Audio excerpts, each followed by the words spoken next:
I'd like to call the April meeting of the Deschutes Public Library District Board to order. Welcome, everyone.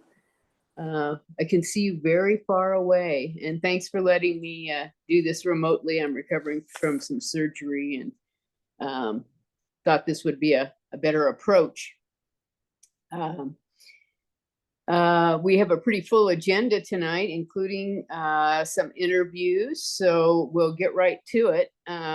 First of all, we have the consent agenda, which consists of the March 12th Library Board meeting minutes and the district disbursements. Have people had a chance to take a look at those?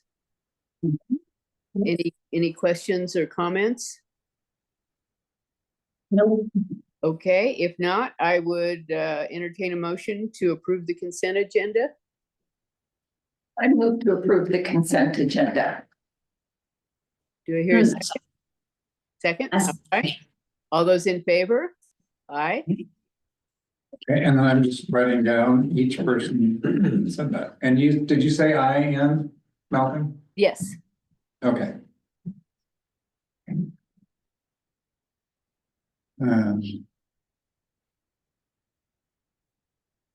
Okay, got it. Okay, and next is our public comment section. Are there any members of the public who would like to address the board, either online or in person? Yeah, it looks like that is a no. Okay, all right, we'll go right into our first agenda item, which is our budget board committee interviews and selections. And to facilitate this, I'm going to turn the meeting over to Betsy at this point, because she is physically present and can do this better than I can probably do it remotely. So Betsy, if you want to handle this portion of the meeting, the floor is yours. Well, first I want to thank you for being here, Kent, and Lynn is virtual, and we may have our third applicant. Are you Laura? I am. Welcome, Laura. We're just about to. Came right on time. So welcome, and thank you so much for your interest.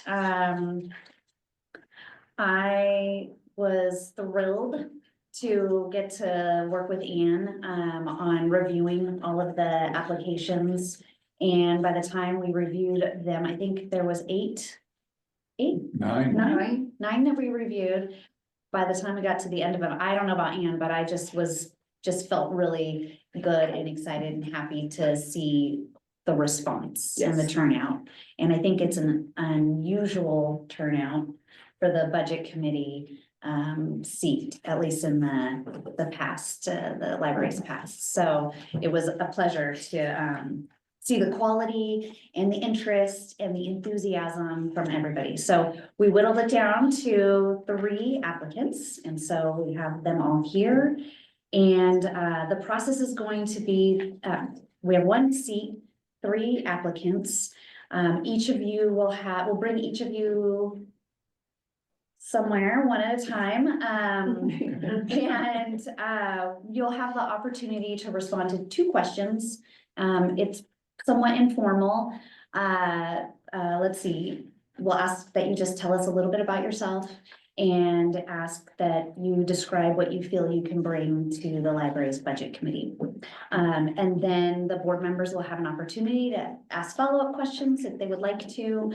And then after the 3 interviews, we'll move into a discussion time and make our selection. So with that, Kent, do you mind if we start with you? Be fine. And I would say, since we don't have a special chair, maybe you're in it. You're in it. Just, The the special chair. Give each of you 3 to 5 minutes to answer those 2 questions. And if you'd like to begin. Okay. Well, my name is Kevin McLean, and one of the reasons that I'm actually here is that I have been a very big customer of the Redmond Library. My wife and I moved to Central Oregon in 2016 and found a home in Redmond in 2018. And I've taken out and completed about 225 books since we moved into that house, because when I sign into the website, it gives you a running tally. And I also am a volunteer with the Redmond Police Department, which, as you know, is directly next to the new library. So I've been watching this magnificent building as it has gone under construction. And when I became aware of this position having to do with the budget process, and for the feelings I already had for the library in terms of a user viewpoint, I thought that this was only fair that I should try to turn it around a little bit and make a contribution to the overall functioning of the library system. Without getting into a lot of details, I have been in a number of positions, although basically I'm a retired medical scientist. And so my training and experience is primarily technical and medical. However, many years ago, even before it became fashionable, I recognized that there was a real business and fiscal aspect to medical science, and that it would be to my advantage and to the advantage of the organization that I belong to if I could kind of blend these two. So I went back and got an MBA in management and finance, and have found that even though it's my secondary degree, it's been tremendously useful over the years. And as time went by, it actually turned out that that was probably just as attractive to the people who were looking for somebody to do certain kinds of jobs as my medical background. So in view of that, and the fact that I am now retired and do have more time than I had before, and have a very positive feelings towards the library and had a lot of experience with library, I decided to apply for the position. And I assume that what I wrote in the application you have seen, so I'm not going to beat that horse. But that's the rationales to what I think I can bring. I have looked through, I went through the website and went through all of your, well, not all, because there's a lot of budget information, but enough to get a good feel for what this involved and what it appears that the position entails. So I do have a couple of questions about that. But as I gathered that information, I thought, okay, well, this looks like a good match, so I'll give it a shot. Perfect, great. Well, thank you very much. Did anybody have any questions? No, appreciate that you did your homework and went through the website. I know there's I so did. much information. Oh, out yeah, there. it's a very good site, and It but is. it sort of brought together Yeah. not just the budget, but the overall process of Yeah. how the library system works and what you're trying to do and how you're trying to get there, and then of course how the budget, because you can't ignore the money, plays into all of that as well. And I found the site to be very useful. Great. Well, thank you for doing this. Yeah, thank you very much. All right, thank you. We will move on to, how about Laura, since she is here in person? And if you wouldn't mind coming and sitting next to Kent.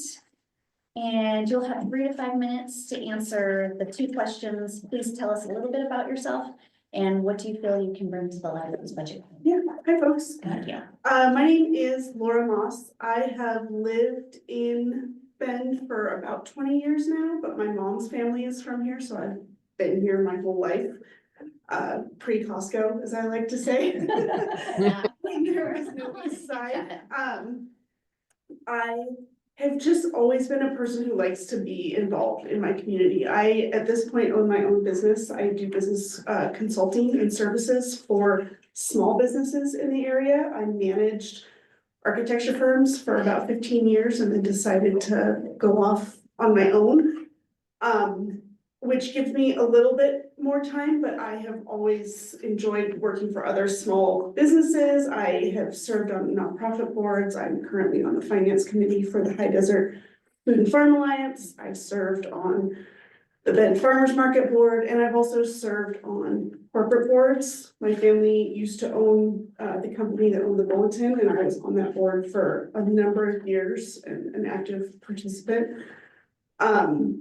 I have my MBA and just really enjoy the business side of things. It's funny, I was raised by an accountant and I always thought I would go in the other direction. But that stuff, it fits for me. And the library is something, you know, I go on and off as a frequent user, mostly because I live in the, you know, southeast, although now I drive by, like Kent got to do in Redmond, I drive by the new building there, almost every day. And I'm really looking forward to having something that I don't have to come downtown to use. And I've had friends who worked here, and so it's just, and my mom used to volunteer at the library. It's just something I appreciate the services. I appreciate the equitability that it strives to provide. And so it seemed like a natural fit for me to get involved in a way that speaks to my strengths, but also allows me to continue to be involved in a civic capacity in my community. Thank you very much. Does anybody have any questions? I will say my favorite thing that's happened lately is Todd's video. Of course. Oh my gosh, slay me. Was my favorite thing that I've ever seen. So thank you for having me. Yes, thank you so much for being here. Thank you, Laura. All right, on to our final applicant, and this would be Lynn.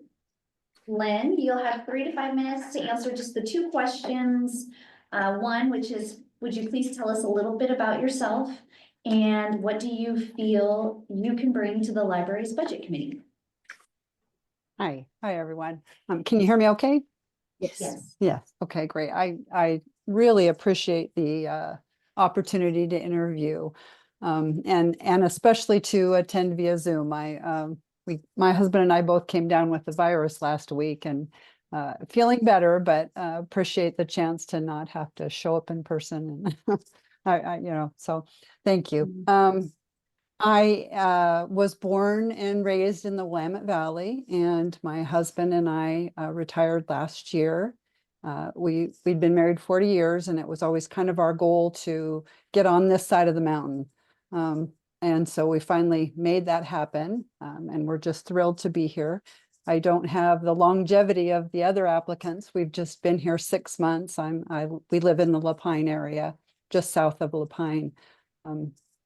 But it was important for us to land in Deschutes County and be able to take advantage of all the wonderful services and everything that we have here. And one of the first things I did upon moving here was seek out the library.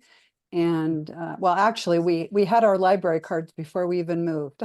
That was as soon as we had our street address, we had our library cards. So we were excited to become members of the library, and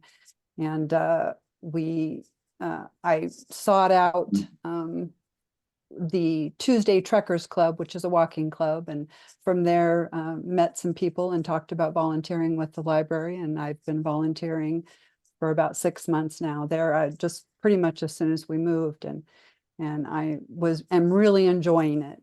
With that, I perused the newsletter that I get and saw the opportunity to apply for the budget committee. And I thought, wow, that sounds very interesting and something that I have a little bit of working knowledge with. I spent my career as an accountant, and I finished up my career working for the city of Springfield as a fund accountant. So I do have some knowledge about the budget process and funds, and like Kent, I looked over the information on the website to kind of familiarize myself with the last couple of budget processes, and just to see, how all that was handled. And I really look forward to maybe having the opportunity to serve on the committee. Thank you. Thank you, Lynn. Thank you, Lynn. Anybody have any questions for Lynn? Okay. Well, applicants, thank you so much for your time and your responses. So now we're gonna move on to the board discussion, and you're welcome to hang out. So I will open up the floor to discuss these really incredible applicants. Okay, could I ask you a quick question? Of course. This came up in my reading things on the website. under your overview of the budget process, and there's a section here specifically for the budget committee, where it describes the process basically going from receiving and reviewing the budget document, the message, public comments, getting any additional information, discussing and revising and approving it, and approving the property tax rate. Over what period of time does that process take place? Great question. We usually do that in one meeting. We meet in May, so May 15th is when we'll be meeting. And I go over the process, we go over all discussion and answer questions, and then typically we have approved that evening.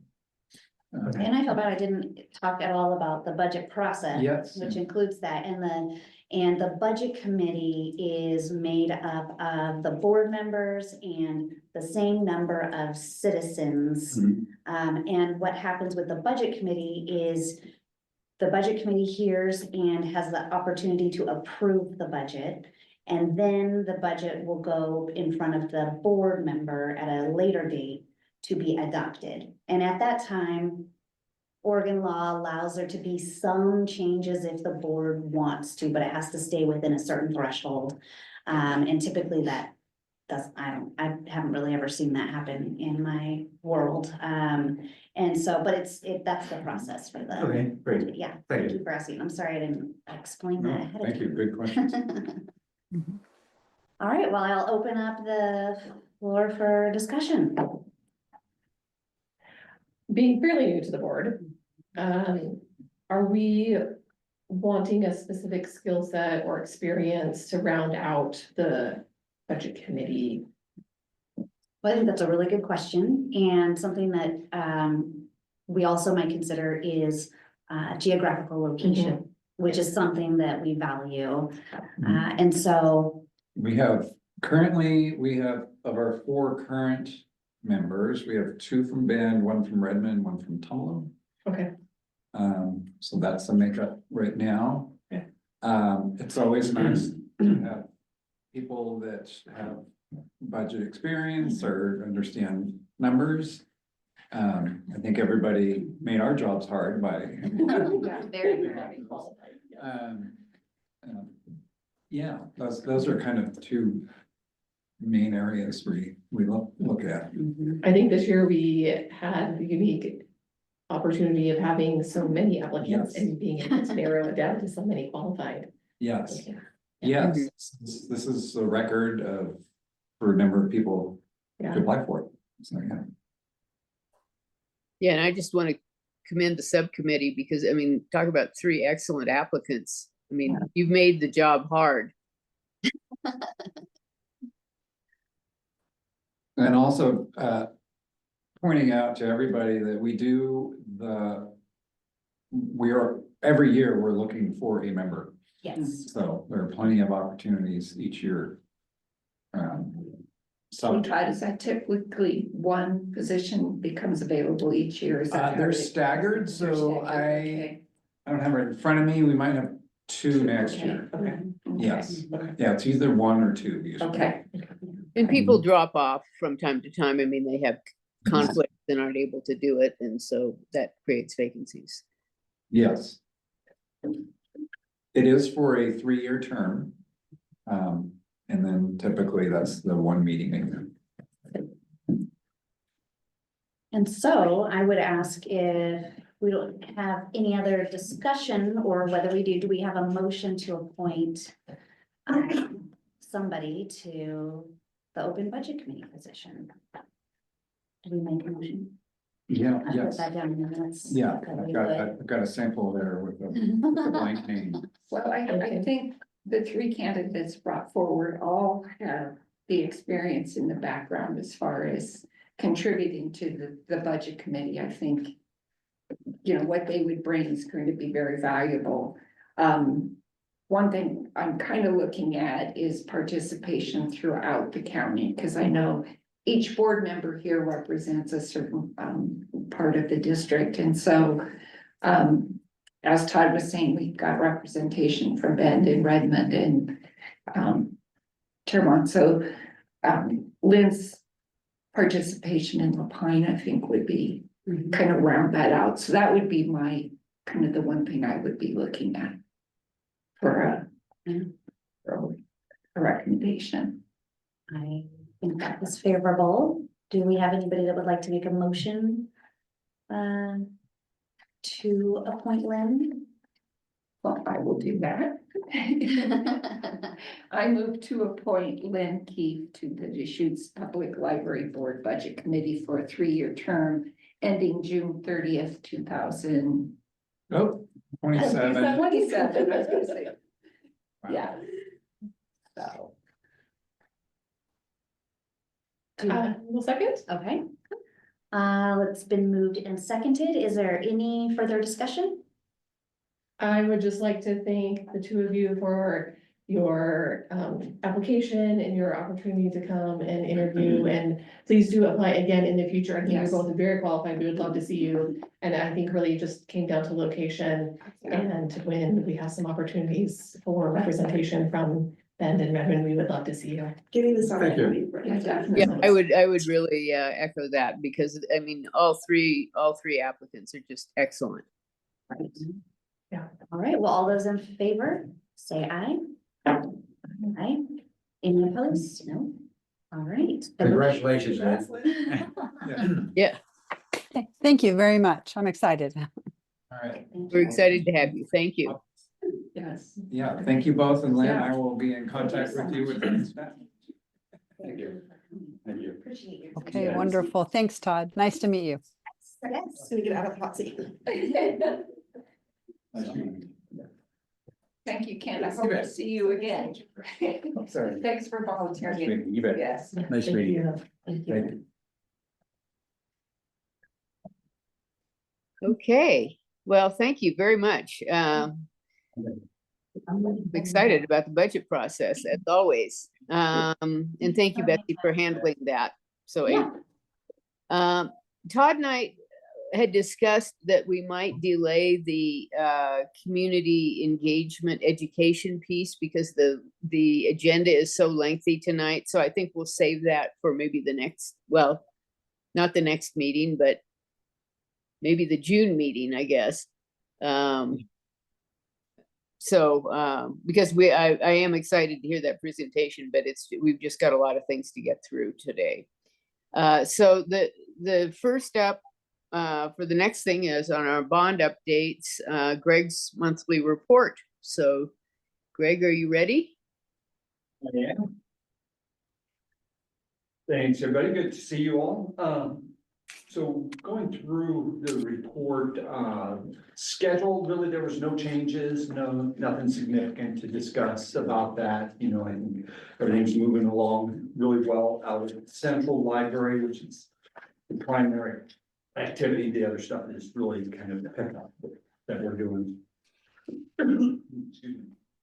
I think on the budget side, you know, we made a couple, or I made a couple more adjustments to the budget on Redmond. I pulled some funds from the reserve contingency to increase it there, and it was, when I did the big adjustment the month before, I really got just a little too aggressive on cutting back Redmond.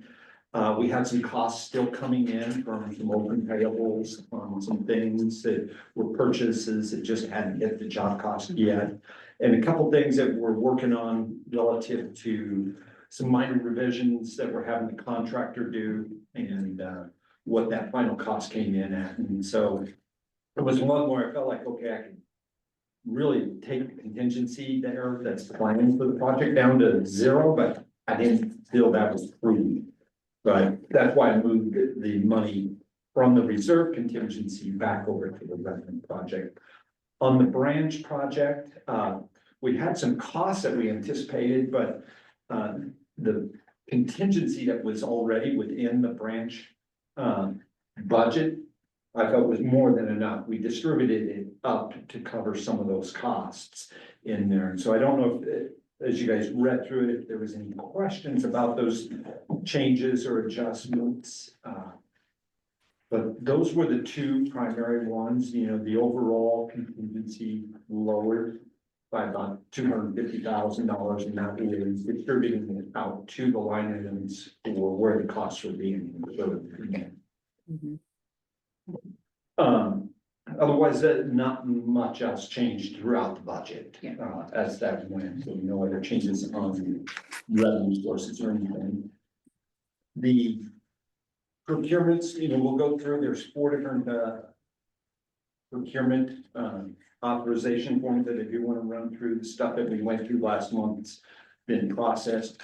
I think one thing that was different that we talked about last month, with, on the extra work that we were doing, and specifically was the Sun River sewer work.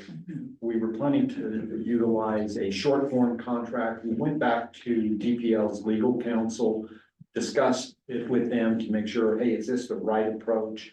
And after going through some discussion, because of the CMGC contract that was already in place from that, even though we had closed out the initial phase of work, council advised that we should just continue to use that contract form. They felt that aligned better with the bond program and with the requirements that we have as compared to the short form, especially in the work that we were doing. So, and that worked out for all of us on our side. The contractor side, wasn't any more difficult or easier. So, but it was a little different than what I said last month. So just kind of want to let you know what was going on there. The, under the insurance, one of the things that we met with DPL's broker this past month, we talked about these little projects we're doing, like the Sun River sewer. And our original builder's risk policies that we had in place for each of the projects, they generally, they have all expired because the construction work completed and property insurance was put in place. And we discussed with them under the current property insurance, doing the minor work, that covered, and there is a way they can do a rider for that work. But they came back and said, because of the district having multiple properties and because we're doing bits and pieces of work around each of them, that an option that they recommended was to buy a small builder's risk policy that covers all operating properties, so that when we go in and do something like the sewer work or some of the other work, it's all covered under one. It's a fairly simple policy. It's not a real expensive policy to have, but it really helps to protect the district against any unexpected risk that usually when you have those policies, it's something you're not planning for, and it can happen. And so we felt that was really prudent. So it's a policy that is being prepared at this point. We'll have that put in place actually before we start the Sun River sewer, because that one drew our attention because we're going to cut open the slab and you never know what is on. And as we found, surprises. So I think it just is a much better level of protection for the district. So that was a little insurance change. I didn't actually write it up because it's literally, I met with the broker last week and finalized their recommendation on what we should do. So we wanted to move forward with that, keep you informed. On the activity that's going on Central, probably most active, construction's underway. As you probably saw through some of the videos, we tried to attach a bunch of stuff. We had a number of things, that came through from our team and the Kirby team and the development team. There's just a lot of great activity out there. It's really moving along. It's looking great. Things like with all of our FF&E packages, we're going to go through the furniture procurement tonight, but all of the others are just marching right along. And so nothing new or surprising, which is good, right? I always say that. It's very busy, a lot of activity. And now as we've moved into spring, we can just see the pace pick up even more with the longer days, the warmer days, you know, and the crews are really getting out there, so. I wanna know how many cars are in the parking lot. I drove by the other day and I was like, I think it's the most I've ever seen. I mean, it was Yeah. They actually striped on the gravel parking stalls, trying to get everybody to park tighter because of a lack of it. That is And, crazy. Yeah, no, they upwards of probably 100 on average workers every day on site. Wow. Wow. So you think about sometimes they're carpooling, Oh, yeah. but that parking lot is full of that. And Do you- they're Do you guys bring trucks. food trucks on site for meals or anything like They that? don't. No, Okay. and that's, you know, surprisingly, we don't see that happen a lot. Across the board, not just on Kirby's projects, but other projects, it's not popular. Oh, interesting. In my career, it think used to that'd be be like so every day, twice a day, they showed up at Yeah, the job site. Totally. Right. And Guys. But not here, they're all stationary. at food Yeah, courts. yes, that's- Yeah. So. So but- Greg, I had a question for you. Since the weather is warming up, what are the prospects on getting the 27th paved? So they actually paved asphalt this week, laid it on 27th Street. We went out and walked on it today. All right, And, their goal for 27th Street is ideally to open it up, potentially as early as June sometime, could be in July. okay. But they are, no, they're on their final stretch. I looked at areas where they were still doing some utility work. It's been all backfilled and completed.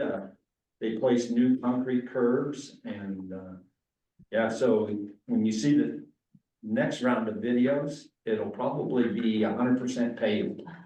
Wow, Yeah, so they're moving along well. Same thing, the weather has really helped. Asphalt plants opened up, you know, and that's one of the big things for our whole community is that, through the winter, they have to shut them down because of the cold. And so, there's always a big rush of everybody who's got their, projects ready to pave, so. right. They're, but, yeah, no, that's, coming along very well out there. Great. This is a citizen who drives that every day. Yeah. So, and once they do open it up, then they'll close Santorini back down, you know, won't be the bypass. But it'll be to the public still, Okay. but it's more for local, Residential. transportation through there, so. Yeah. You know, and the other projects, probably the one main one is downtown Bend. Didn't have it in the meeting minutes, but we actually secured our, plan check comments from the city for our first round of plan check, and so that's what the phase that we're in. So the design team has all the city's plan check review comments, they got Kirby's constructability review comments, DPL's comments, and they're assembling an updated set that will, one, go back into the city for second round of plan check. And then it'll also be issued to Kirby to develop the GMP for downtown Bend. And so we'll be publicly planning to be here in June to present that for approval to move forward with awarding, you know, authorizing them to move forward. Part of our strategy on downtown Bend is to, while we're building out Central, is to really go through a lot of procurement of materials, and because of all the long lead times and the demands on that, to get those things all moving this summer, get materials in, stored, so that once we close and start construction, they can go as quickly as possible to get it back to reopened. And so part of that was making sure that we have all of the long lead times on it, and so a lot of our electrical components and our mechanical components and some of those definitely have some lead times, but teams working well together and really going through all those issues to make sure we've got everything well planned out for that strategy. So, that was kind of the main topics of the report. Is any other questions on that at this point? It's kind of a little bit of a quiet month, Yeah. but I do Well, have, Despite all the construction activity. yeah. Uh, Okay, So nothing else that can jump into the authorizations? yeah, why don't we go ahead and do that? Yeah, so the first one up is for Kirby's Redmond GMP. So as we've gone through the life of the project, you know, once we set the GMP, we had an initial adjustment when we added in that water line work we did in conjunction with the city. But then from then, we really have never increased or decreased their GMP, and there was funds within the GMP there to address all of our issues throughout the life of the project up until now. And so, you know, they were really good about, you know, if there's funds available, if they carry a contractor's contingency, and if they weren't spending it, but we needed to add something, or we wanted to make a change and stuff that often would be an increase to the GMP, they utilized all the funds within their GMP. And it's actually structured within our contract form that we used with them to allow us to do that. And it's so that way we're utilizing those funds first before we increase. Well, we've got to the point now that are this far along in the project that we actually need to increase their GMP as we're adding some additional work. And so we've gone through and forecasted out what we expect that cost to be, and that was the document I attached is a report that Kirby issues to us once a month, and it just really is what we use to track their GMP, how they report stuff to us, and it goes through. And so I attached it. It wasn't necessarily that you had to hopefully study or look at it too much. But it's the basis on how I came up with what amount do we need to request an authorization. And so, you know, I look at what was our last authorization level, where was that, and where do I think we'll be in some, which, you know, is currently forecasted at the 31,742 in their report, which is like the second to last page. Right there at the bottom, and that's their overall. And so this will bring us up to a little bit higher than that in authorization level, so that as we go through and finalize each of the individual changes that we want to implement, and some of those are always being studied and analyzed. Do we want to make this change or not? And often it's either a repair of some kind or a modification of something that isn't quite functioning. And so that is kind of the background on that. Is there questions about this? Any questions? Okay, hearing no questions, I would entertain a motion.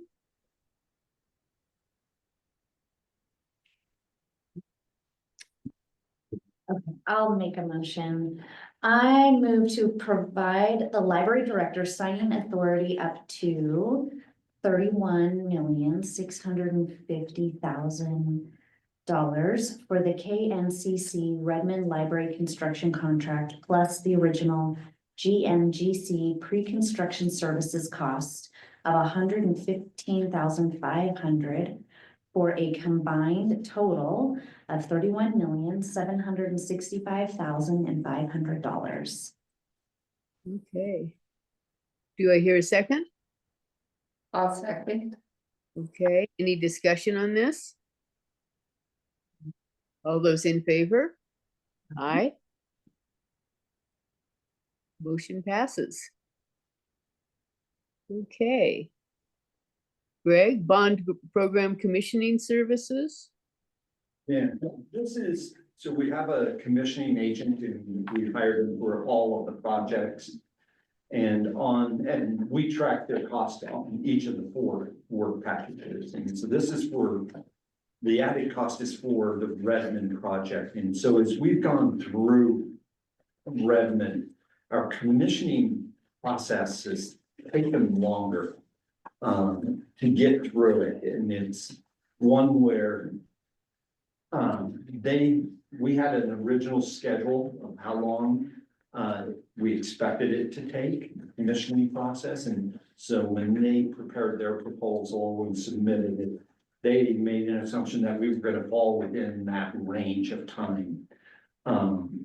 And because it's extended for quite a few months, and it's not full-time for them, but they're attending meetings, engaging with us to help work through it, and the commissioning is really working through our mechanical control systems and our lighting control systems. Oh, they commissioned a lot of other components of the building.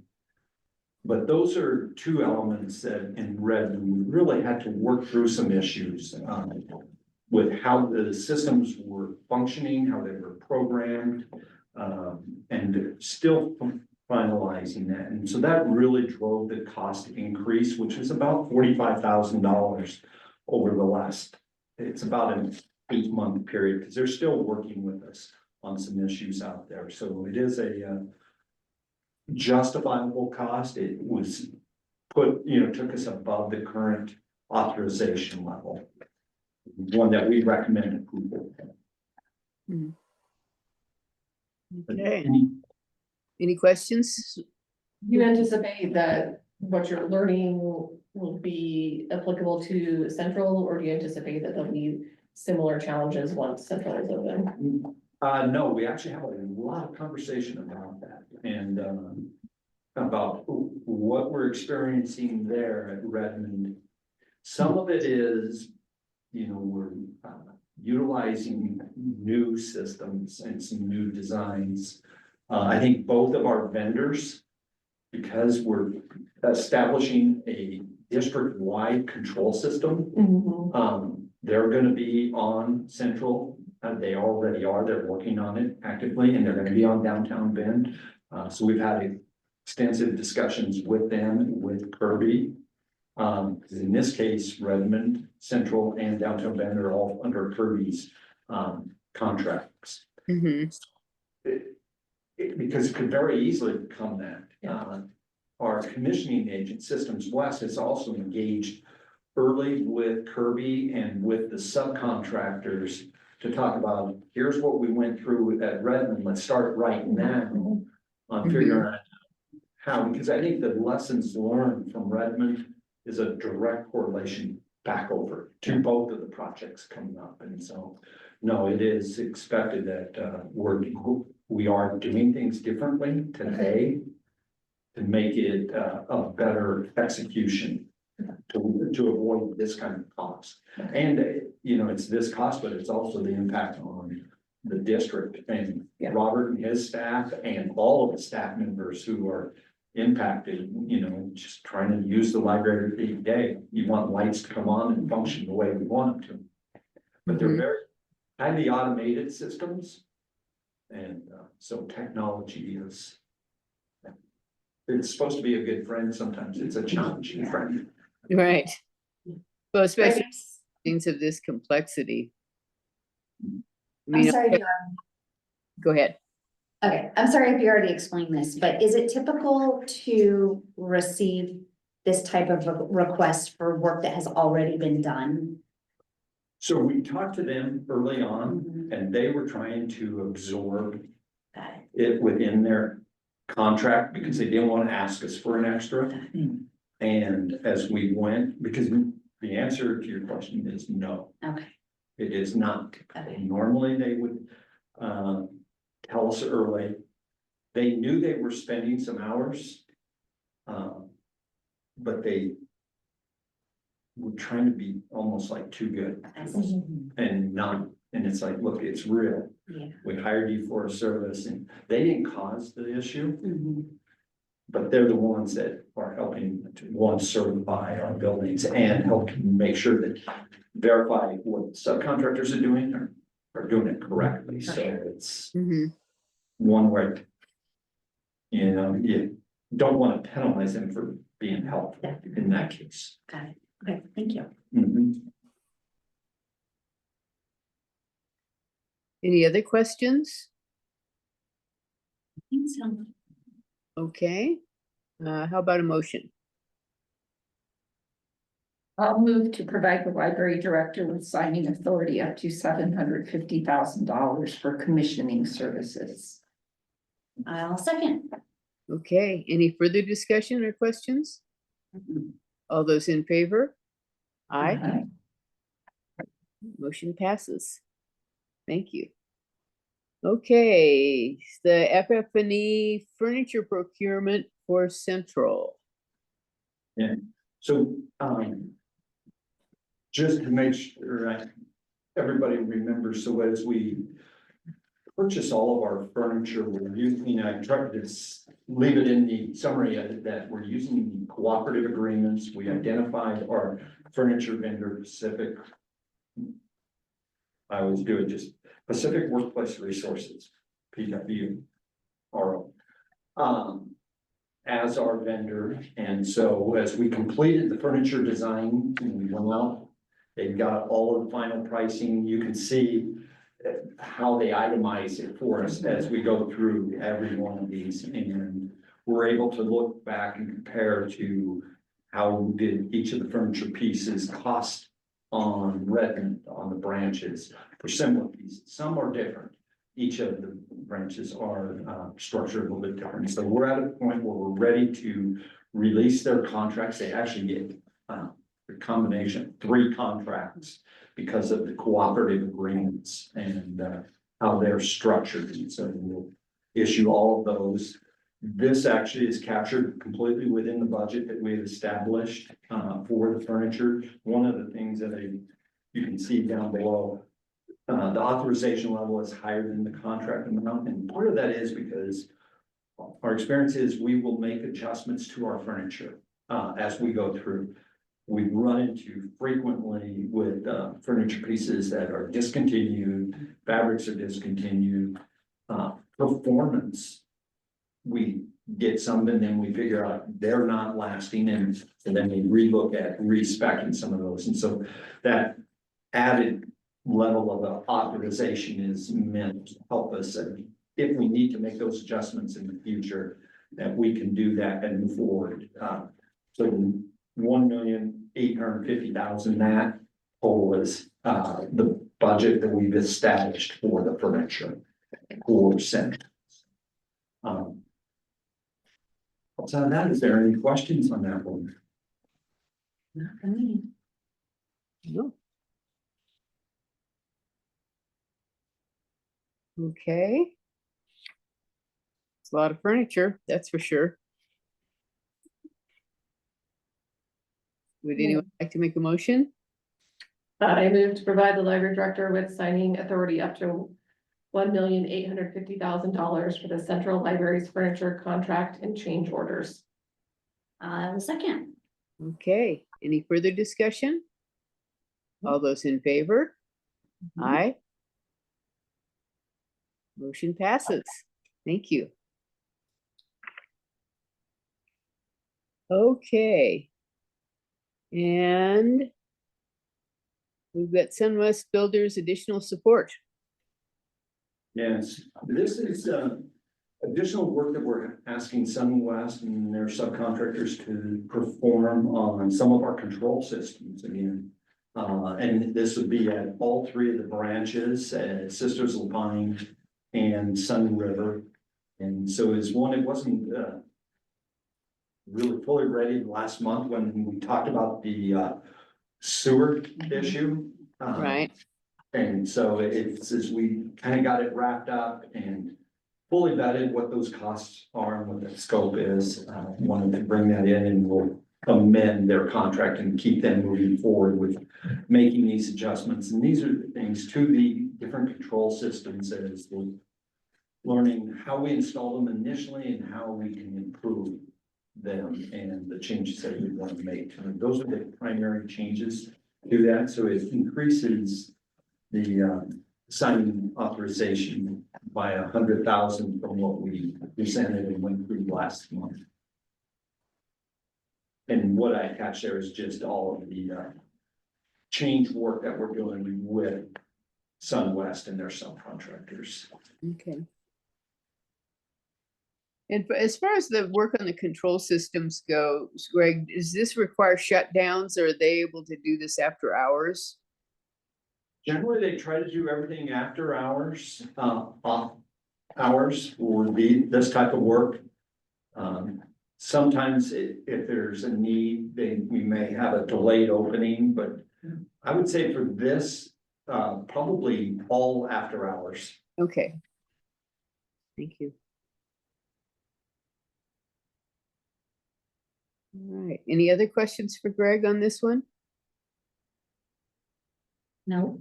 Okay, I'd entertain a motion. All right, I move to provide the library director with signing authority up to $275,000 for the SunWest Builders Work Package 4 additional scope of work. I'll second. Okay, any further discussion? No. All those in favor? Aye, Aye. motion passes. Thank you. Okay, now we have a discussion on the use of Lot 2 in the Central Library site. And I'm just going to share my screen, Todd, but Yes. Is it not letting you? no, I need to plug in my computer. Oh, my battery is like Draining.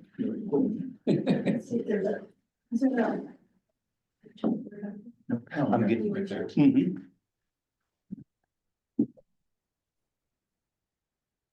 And it is for like 2 seconds.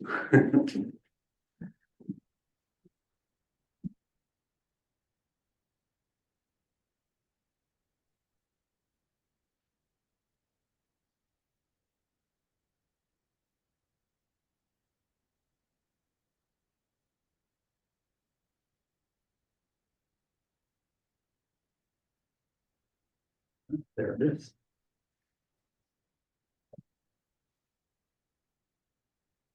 Shall we wait for Patsy to come back? Oh, yeah.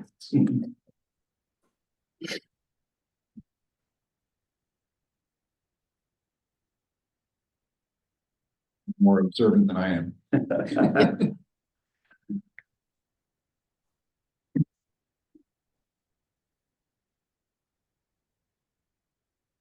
Well, while we're waiting, you toured the building today, any highlights?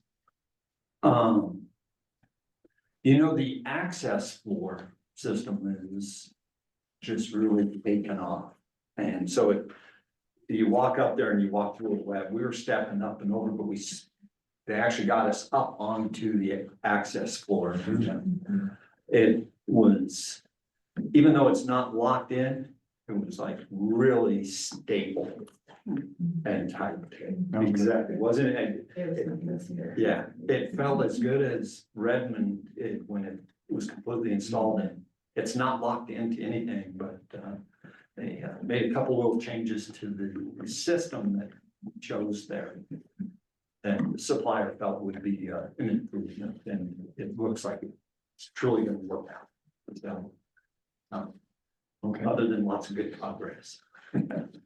So what's up on the screen there is just, I wanted to remind you of Lot 2. So this is at the Central Library. And I'll just kind of scroll down so you can see the overall, like I can zoom out, but the main library is over here, parking lot. And in our, what is northeast corner of the lot was Lot 2. When we purchased the property, you know, and this goes back to when we moved from the rural property and had to find a new piece of property. We looked and said, okay, minimum amount of land we need to build on was X acres. But when we went out to look for land, it's like you buy what they are selling.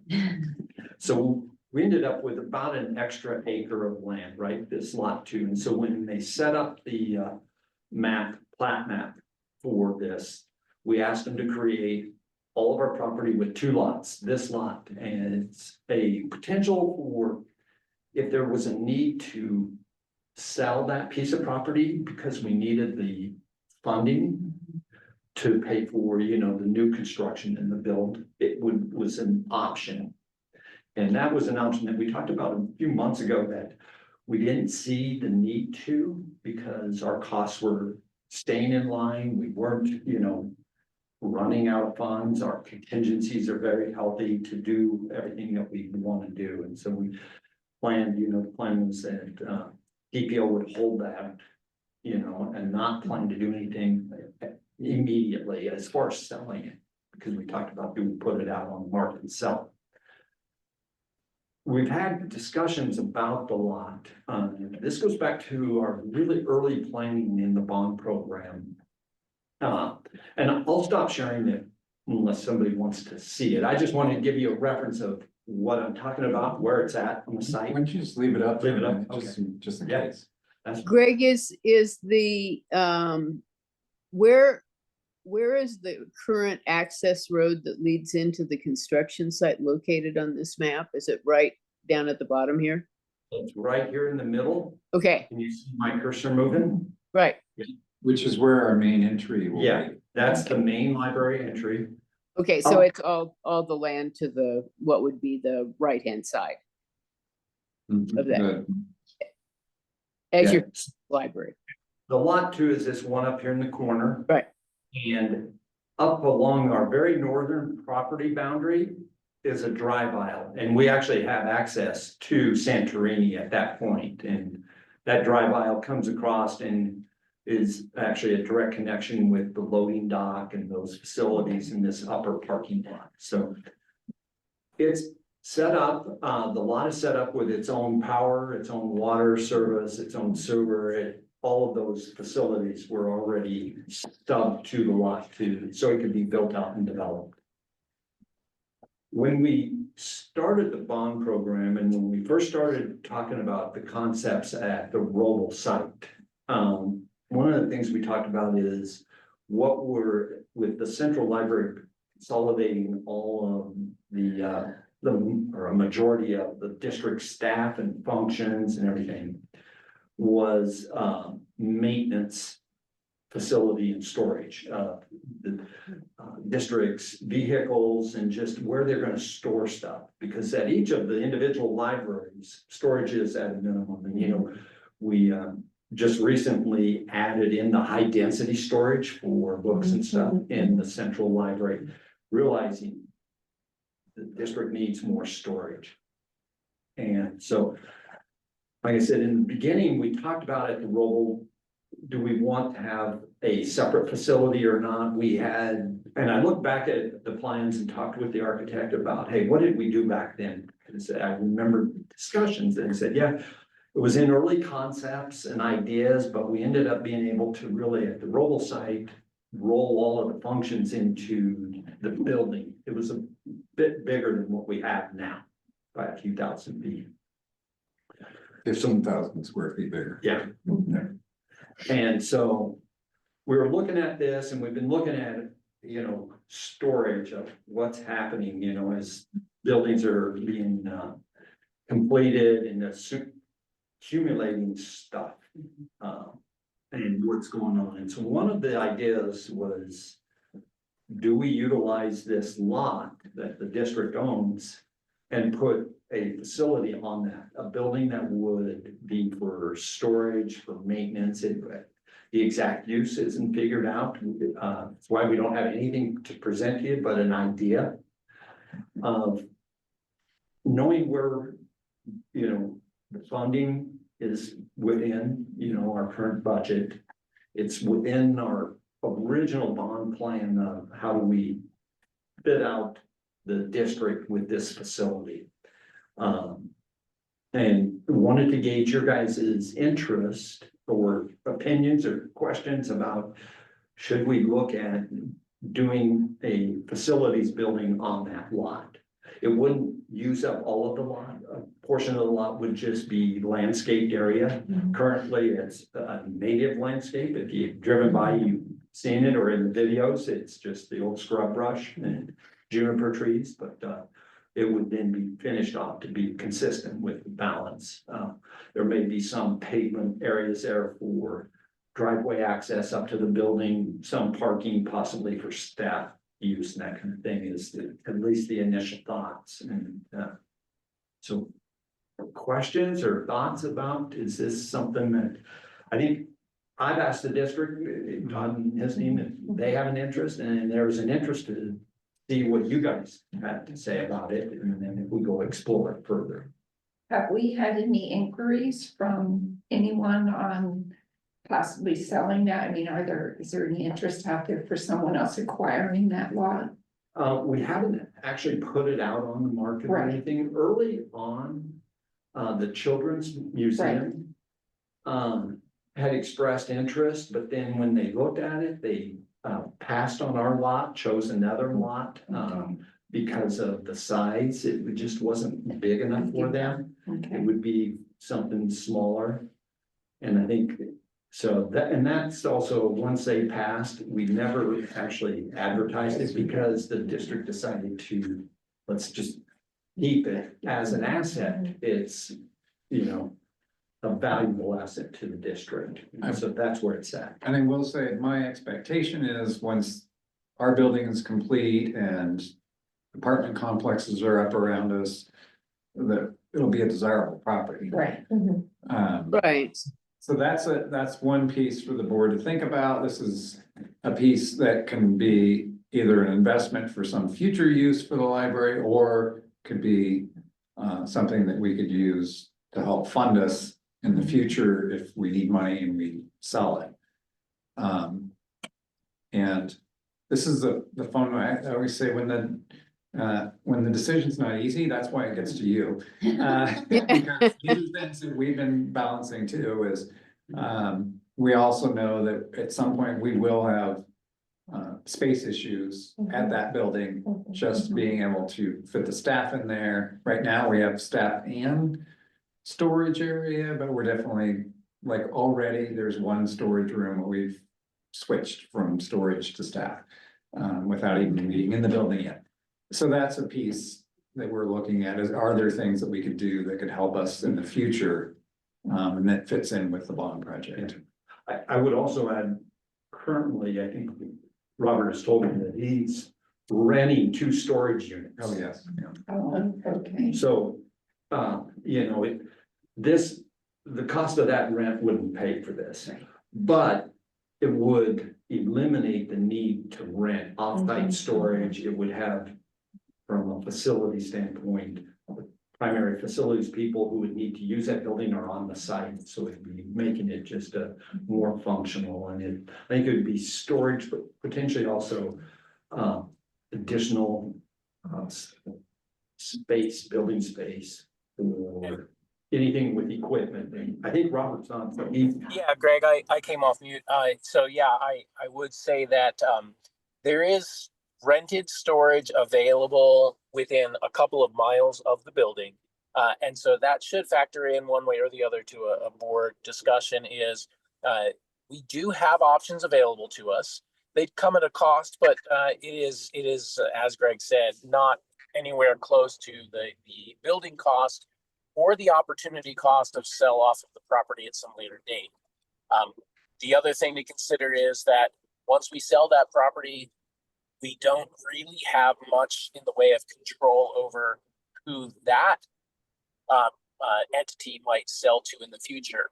And so while we might have some decision making on who our next door neighbor is for the first time that we sell the parcel, at some point in the future, we could end up with a next door neighbor in a commercial property doing some activity that doesn't necessarily align with the library. Right. I think one of the other pieces of storage is there's an enormous amount of attic stock, which are extra materials that when you're building new buildings that you ask for, and it takes up a fair amount of space. And so it's not just storage of the other components of the library, but it's those building components, and some of them, like we were talking about the access floor, we get pallets of them, and so they're hard to get into small storage rooms, where this would be a bit better. It would end up that type of material ends up in those rental places often, just because you need a bigger little bit more open space. I will, I should also say, as you see, I put no action is needed. What we're trying to do is gauge your interest to see if we want to explore this further. And then if you did want to do that, we would be able to get some better information, like what would this look like? How much would it cost? Is it, so. Well, I think we have to explore it at some point, and so I would be interested to know how many additional FTE will be needed to manage the space, if any, and what ongoing costs will be. So those would be some of the questions I'd be curious about. Good question, yeah. Right, and to me, this kind of fits into the category of the next phase, because we've got the admin building to think about, we've got this space to think about, and we're getting all these new buildings up and running, and it's going to be the first time that we've got an automated materials handling system. So what impacts does that have on outreach and courier services and materials deliveries, and what kind of needs are we going to have as those things evolve and change? So, I mean, it's great flexibility to have. But I mean, I don't have a clear sense yet of what our needs are going to be. And I think we need to take a careful look at what those needs would be.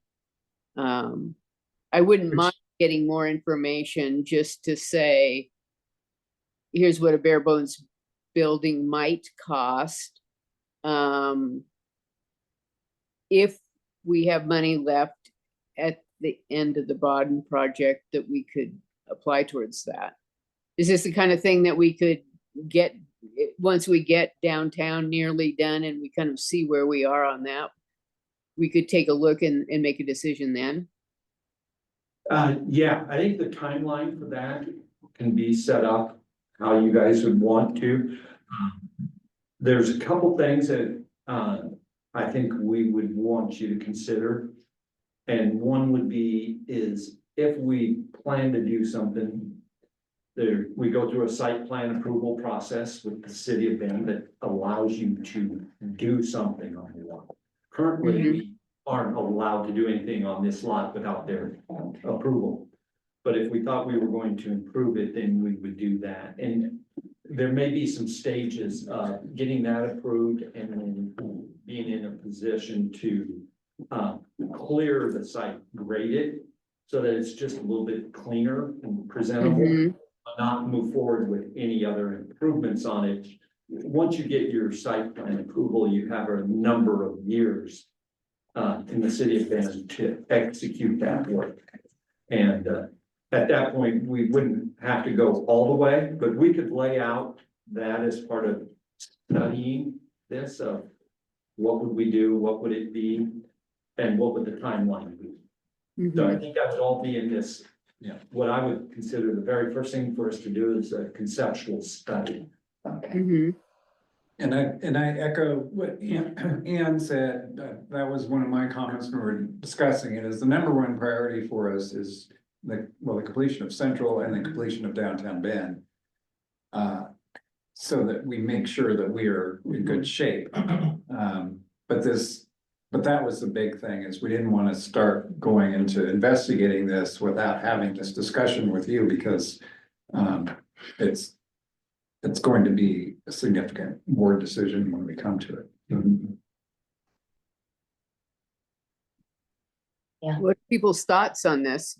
Is this something that you want to go forward with at this time, or just kind of sit on this for a little bit and maybe schedule a work session around future needs? And how we want to go forward on that once we get new board members on board? That's a good point, Anne. Once we have new board members, I am curious, and I would like to at some point in the future explore, we've talked about some kiosks and some outreach services, and what does that look like?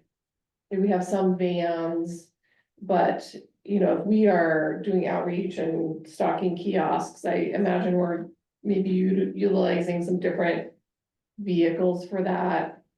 And So what kind of storage and what kind of transportation? Are we using electric bicycles to transport materials and what?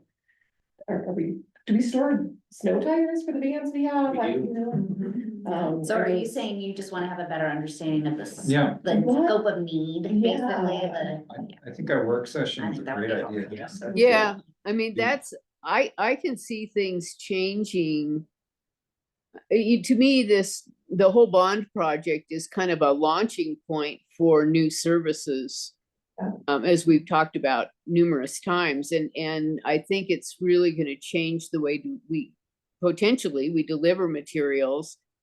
Mhm. And looking at the economics of that, we might want to make some pretty major changes. So, yeah, if we could do a work session, that would be great. I think we would come away with a lot better basis for what we might be looking at. But you know, and then if it does look like we do have a need for some type of a facility to get some of these initial phases done, like the approval from the city and maybe the site clearing, you know, we could work at that on that. If we decide that this is gonna be, we're gonna need some type of facility there. It's a really good problem to have, that's for sure. Needs to be an immediate work session, like, 6 or 8 months from now. Right, But I don't know, maybe the contractor, construction person is like, no, you have to start The early. only piece that might drive us is if we decide we wanna clear that lot, Oh, do we wanna do it before we open up to the public so that we're not disrupting? Okay. But even that, I mean, it wouldn't stop us from operating, but it would be happening while we're open. Yeah, it'd be But more that's- of convenience. Yeah. To have, do that, the amount of time it would take to clear the lot and just kind of clean it up. You temporary fence it, so it just looks neat, is, no more than a month, right? Okay. So we're looking at opening, next spring. It's when we would probably actually do that, And Greg, if we were to grade to get it pad ready, that would be a useful thing, even if we were to sell the lot too. yes, it would be tied to the site plan that we present now. Sure. Somebody can come back in and redo the site plan and get a new approval. What the city does not allow you to do is just go out and clear a site and grade it, unless you show what you're going to do with that property. Got it. We actually asked if we could clear and grade it and just make it a gravel lot, because we at the time we intended to sell it, and they said no. You turn in a site plan of what you plan to build on, and it's, I think part of the city's process to control people clearing lots, here in town, and then not building. Yeah. And Right. because it generally means loss of trees, which, we have new tree ordinance, and so there's some reasoning, I understand why the city wants to know that. But we do have time, and we always have the ability to say, we can live with it as is today and open. It's just, I think a good thing that we think about, okay, do we want to do kind of this messy work? Building this type of building would go on, but it's gonna be like our next door neighbors building the apartments and the homes, right? Yeah. It's activity, but it'd just be a little cleaner, so we definitely have time. That's why we thought, okay, it'd be a good time to start this discussion. right. I don't know about the rest of everybody, but I feel like, yes, but I think there's some hesitation in me, only because I'm like, I think I have so many questions, like, there's all these pieces to figure out, so. Right. Yes, but I think we all need more information to be able I- to say, I'd say I'm not sure, maybe a good question for you is like, at what expense for us to, at least to start maybe having a conceptual design of what it could be, so that we not I mean, not conceptual, but just schematic or whatever. Yes. Just very, very simple, like what could this be, just so that when we have this discussion, we're not just all thinking about a different box in our mind on a lot. Right, right. Yeah, have a starting point at least. Yeah, And I think, so the very first thing we would do is spend a few dollars with the design team, and I would just go back to them. Tell them, hey, big picture, give us a budget of what you think it would cost. And then next month, talk about that. And if that fits within what feels okay, to do concept planning. I don't think we have to rush any more than that. Is that next month I can say, hey, to do the concept planning, it would cost us this much. Yeah, I And think that's good information to have, and also what the permitting process from the city would cost. Yeah. Yeah, I think just those initial costs. Uh-huh. Yeah, so that Help. is a starting point, then we can kind of, Yeah, The because plan. I think, and then that's kind of planning of how, and then.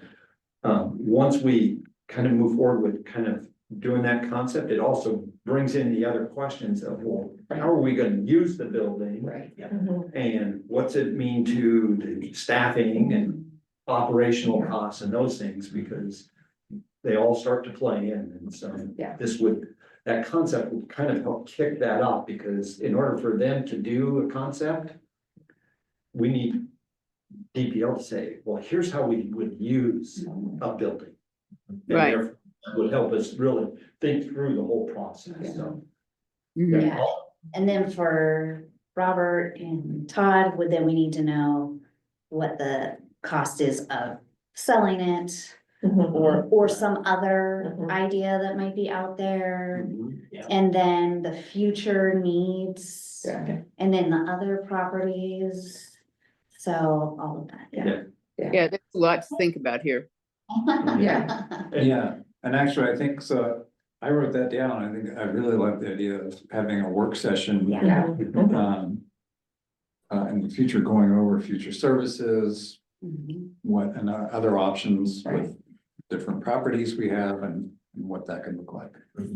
Right, because I know that the staff has been working on all of those things.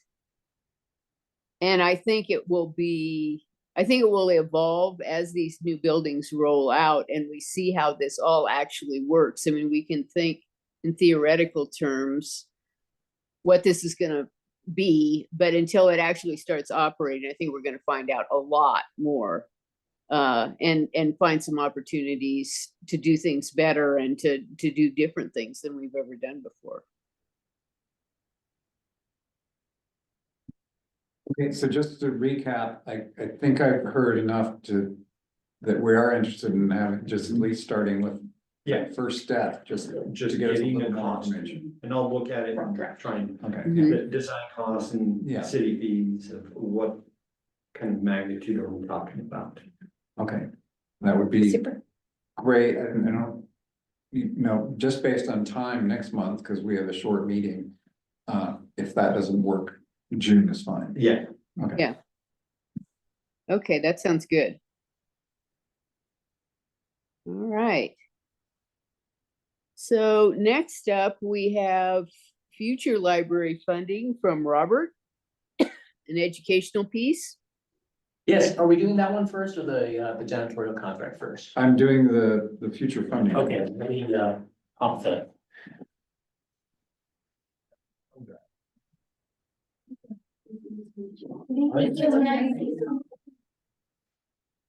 Am I doing it? It should be one below the, oh, you got it. See, there's one below where the cord's going in. Oh, this one? Yeah, I think so. No, that's Oh, module. Did that register that phone you're having there? Oh, would you mind, sorry. Here. Touch screen.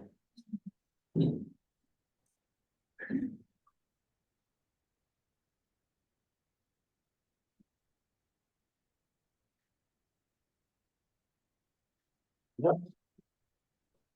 All right, I think I would recommend that you open the slide I sent to you, in the latest one that I sent you via email yesterday. Okay.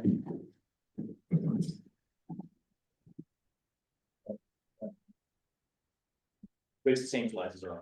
Oh, yeah. That's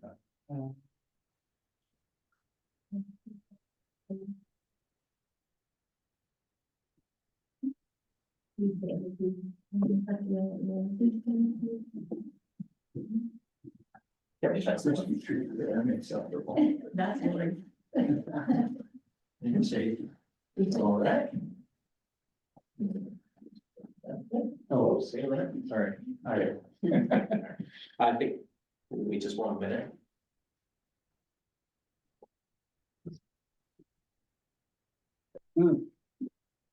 I need to, Oh, share, yeah. share.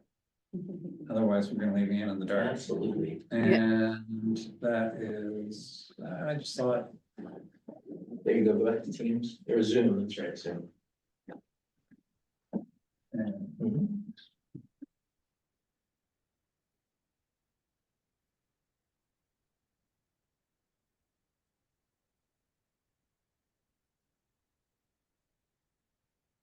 And Ann, are you seeing the? Yes, I am.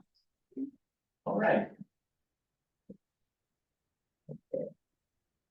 Thank you, Todd, for putting me a little bit later in the agenda. Dad's taxi is on duty today. A couple things today. The first one is, it's a great lead in from our previous discussion. One of the things that would be helpful in that discussion is kind of understanding where things are going in the long term. My standard disclaimer applies, which is that this is one possible trajectory over 5 years, but that the board makes these decisions on a year-by-year basis. And so this kind of gives us that view over the horizon if we stay on the course that the model assumes without deviating. And obviously, there's lots of decision points on the way where the board or us in management team can make management decisions about how the money is spent. I can click it. Here. Thank you. There you go. I was able to do it the other day, but Yeah. sometimes it's finicky. All right, so the general agenda here is kind of taking us through process and then looking at those particular pieces of data. Thank you, Betsy, for providing some great inputs in the preparation for this year's run and asking the questions like, hey, are these kinds of things I would like to see. So I hope to see a lot of that reflected here. So first of all, to take you through the process, I think this is all things you're aware of, but it helps us to frame kind of the pace and the structure of it. In November of each year, the board meets to set results policies, and that we start with that in the budget development because board policies drive budget decisions, right? They drive how we prioritize and also help us to understand how much weight to give for funding decisions and decisions for budget proposals. So in March, department level budget line items start getting developed. The department managers are working those line items up. They're developing new proposals for new initiatives or new hiring actions. In April, we start developing that draft budget development. So Todd and I have been meeting a lot. Todd's been meeting with all of the departments to kind of refine those numbers, make sure we've got a really solid sense of what's our staffing level projection, what's, how are things looking for, what our needs are. And then also in late March, early April, that's when we're really discussing those budget proposals as a management team to try and figure out, okay, how do these things all kind of stack up against each other in terms of those board priorities. May, budget committee meets to review and approve the budget, and at the June board meeting, the board meets to review and adopt the budget. Okay. Now, within that timeline, there's various different groups. So just to highlight the three that are actually called out by statute, budget committee members. So the budget committee is called out in this ORS here. And in the language of that statute, it says the budget committee reviews budget, asks questions, provides comments, and approves the budget for board adoption. Then the board members They're spelled out in a different statute. Their role is to review that budget committee approval, make amendments, and then ultimately adopt the budget. Then in that same meeting, they pass the appropriation through a board motion, and then declare the tax rate as well. And I believe they may both be actual board, I don't know why I'm blanking on it right now, resolutions. Yes. Both of them resolutions, not just board motions. And then finally, what's the role of the public? Well, the budget committee is composed of members of the public, but all members of the public are able to make comment at both of this meeting, but certainly at the May budget committee meeting once they've had a chance to review the proposed budget. So the proposed budget is posted. We provide public comment, public notice for the public to provide comment, and then they can appear here at the May budget committee meeting and provide that commentary, or even the June budget hearing and provide some additional feedback to the board.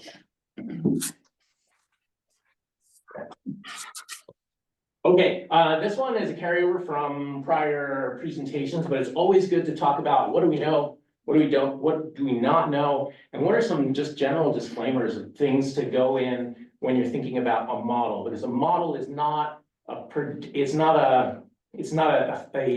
set future. It really is a prediction. It's a forecast. So the inputs obviously lead to different outcomes.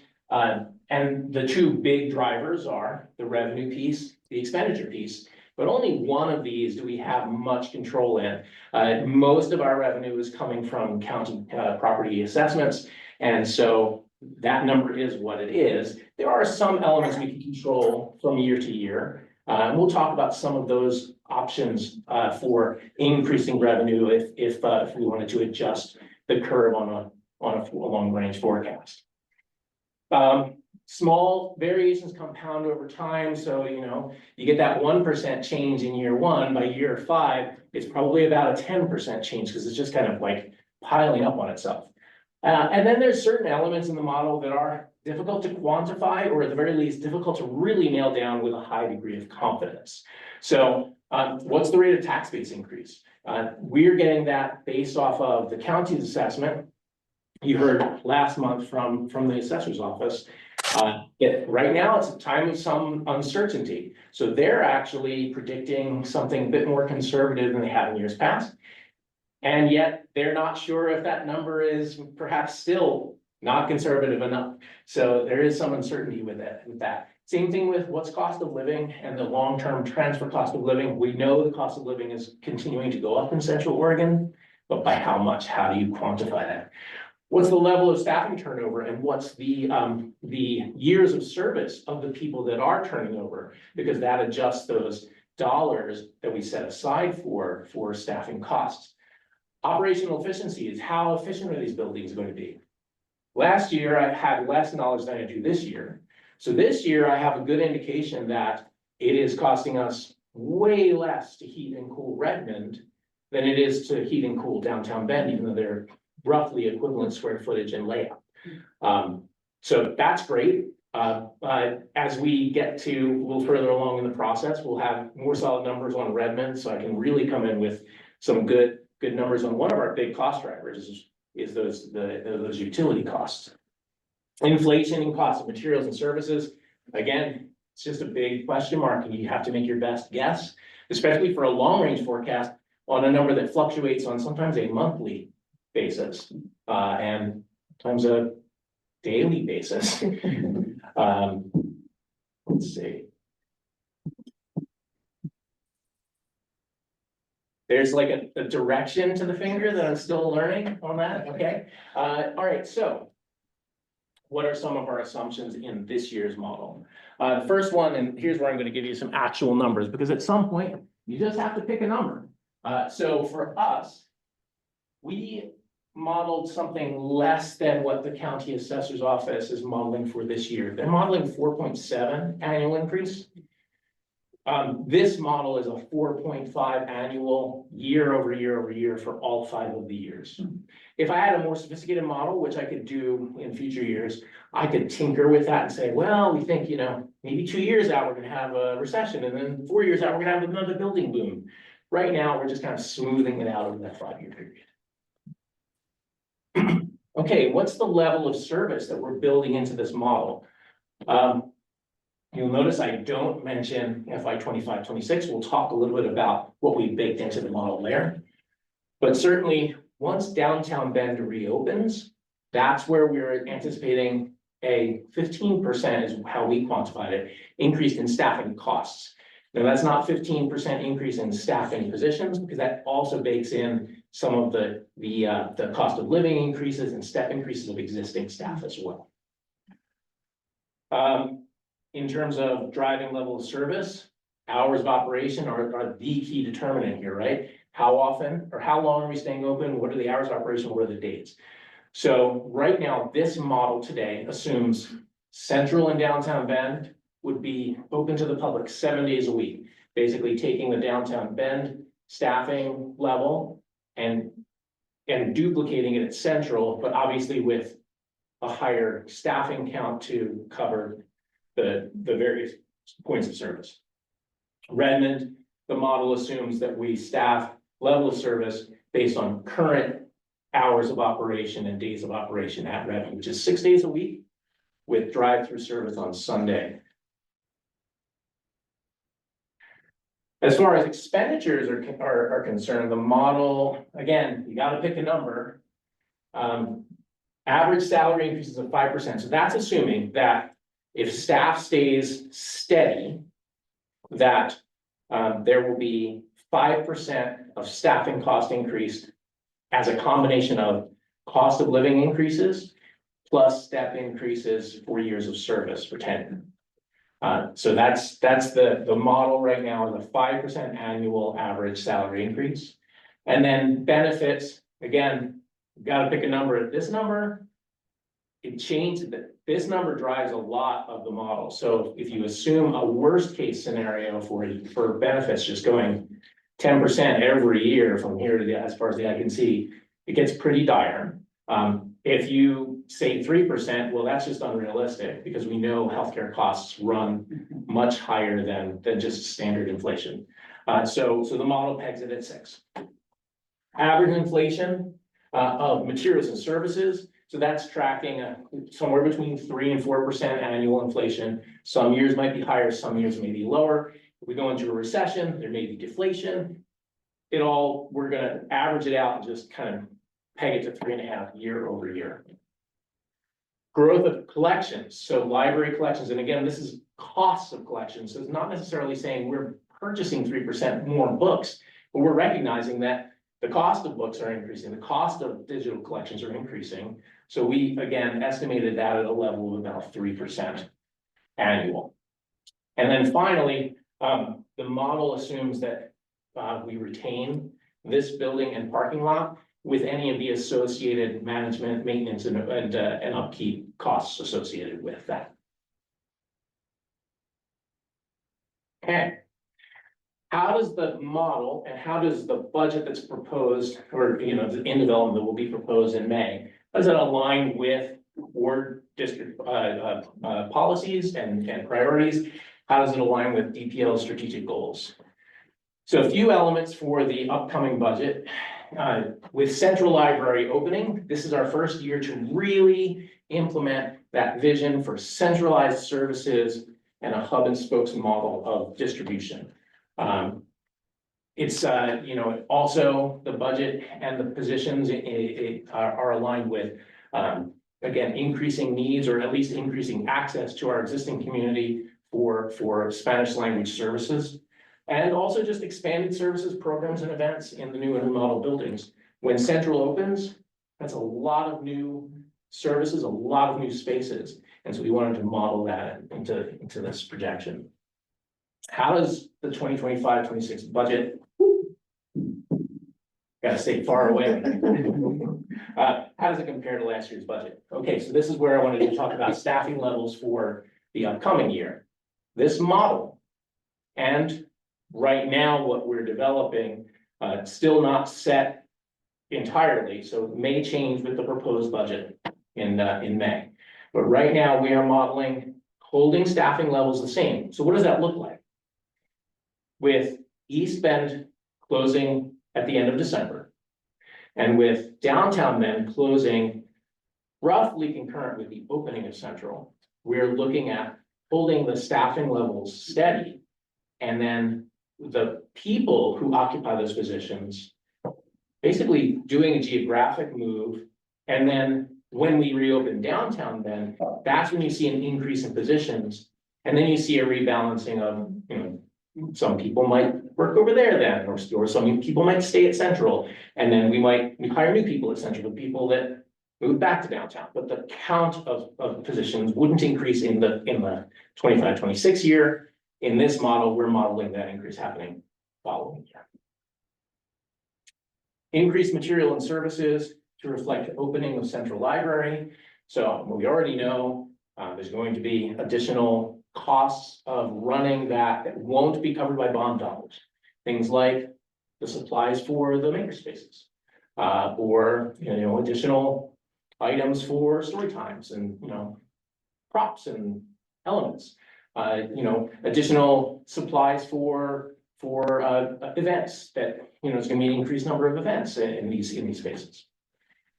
Another thing that we built into the model is, and in comparison to the current year's budget, is we're not modeling additional transfers to the reserve fund. We'll talk a little bit about why I put that into the model and how that relates to recommendations. Okay. So now what are some of the considerations that you as board members want to really be thinking about when we look at this model? The first one is the board policy. So the board sets a policy every year of maintaining a minimum fund balance of 17% of annual operating expenditures. So the way we generally apply that is when we put together a proposed budget, we want to make sure that the ending balance of that year does not dip below 17%, which is 2 months of operating expenditures essentially into the following year. Forecasted budgeting trends are another thing to think about. So what are we thinking about in that next 2 to 4 years? So we already have been talking for a couple of years now that our current carryover balance from year to year is quite high. And so there is a planned reduction of that balance through strategic expenditures, whether those expenditures are new positions to apply to these new services or new materials and services that we can use to support them. And then this one is my proposal for the board. So 17% is the bare minimum. This is what the board sets as policy, which means at some point before then, if we're getting close to that, we need to be asking ourselves, what changes do we need to make if it looks like we're headed that way?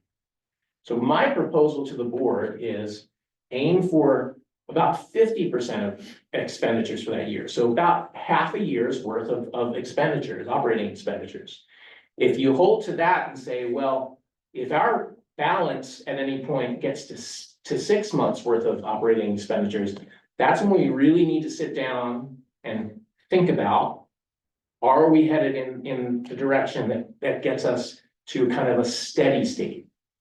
And this is my time to say that a steady state is not necessarily flat ending balance, because as we all know, things are costing more year after year. And so steady state is really a gradual increase in the operating ending balance on the fund to cover the increase in those costs.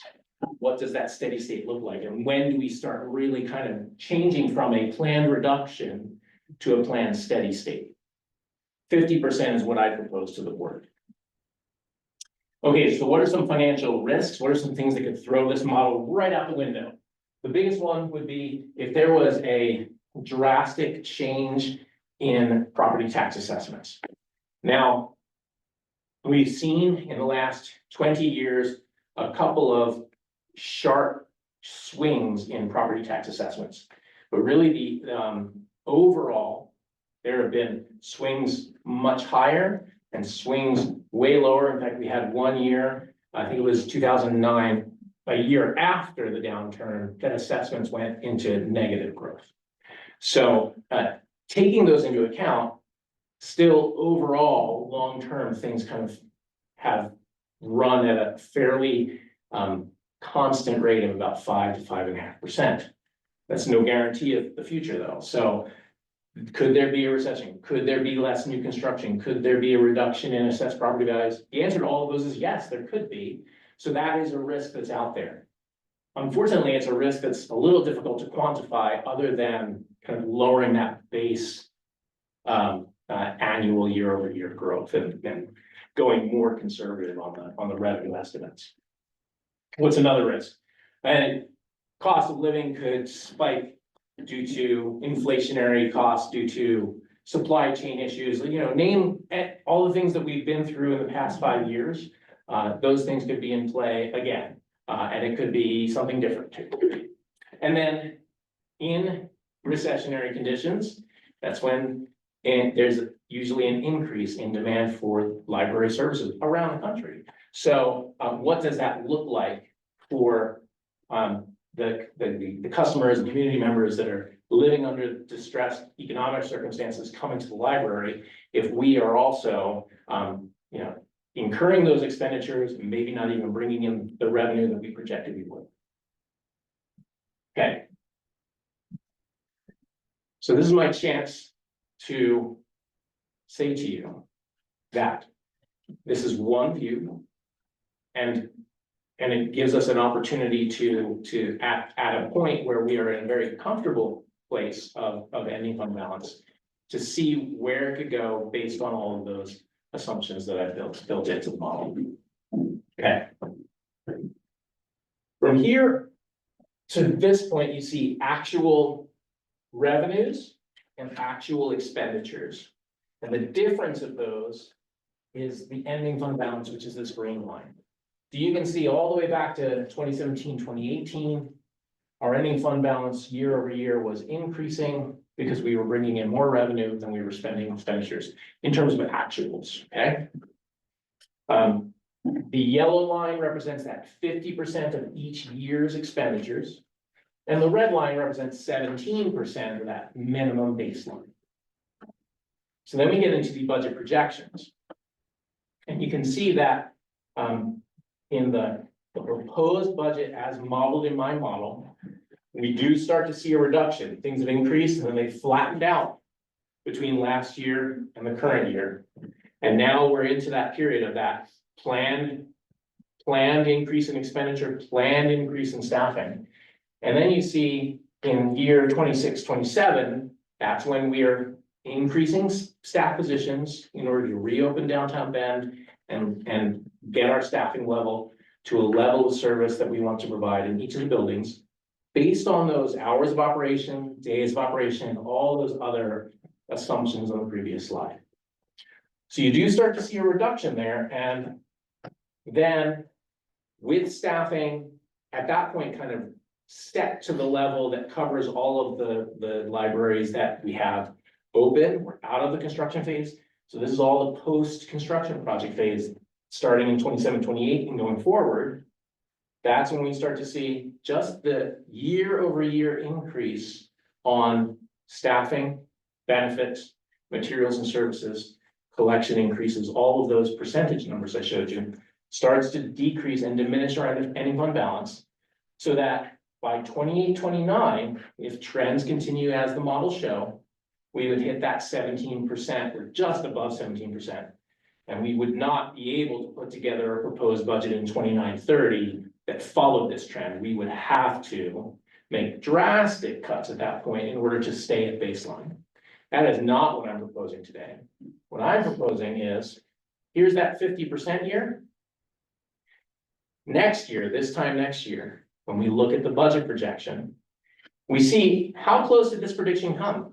Because our prediction is always more conservative than the way that the actuals come out. So we just don't know where we'll land. It'll be here or higher. And if it's here, then we're running on this trend, and we definitely need to develop a budget alternative. If it's higher, then we might have a little bit more time, and then we can have the same discussion next year of where are we headed and what do we do. For now, it's don't worry and just keep an eye on this number, and we will keep an eye on this number as we move through.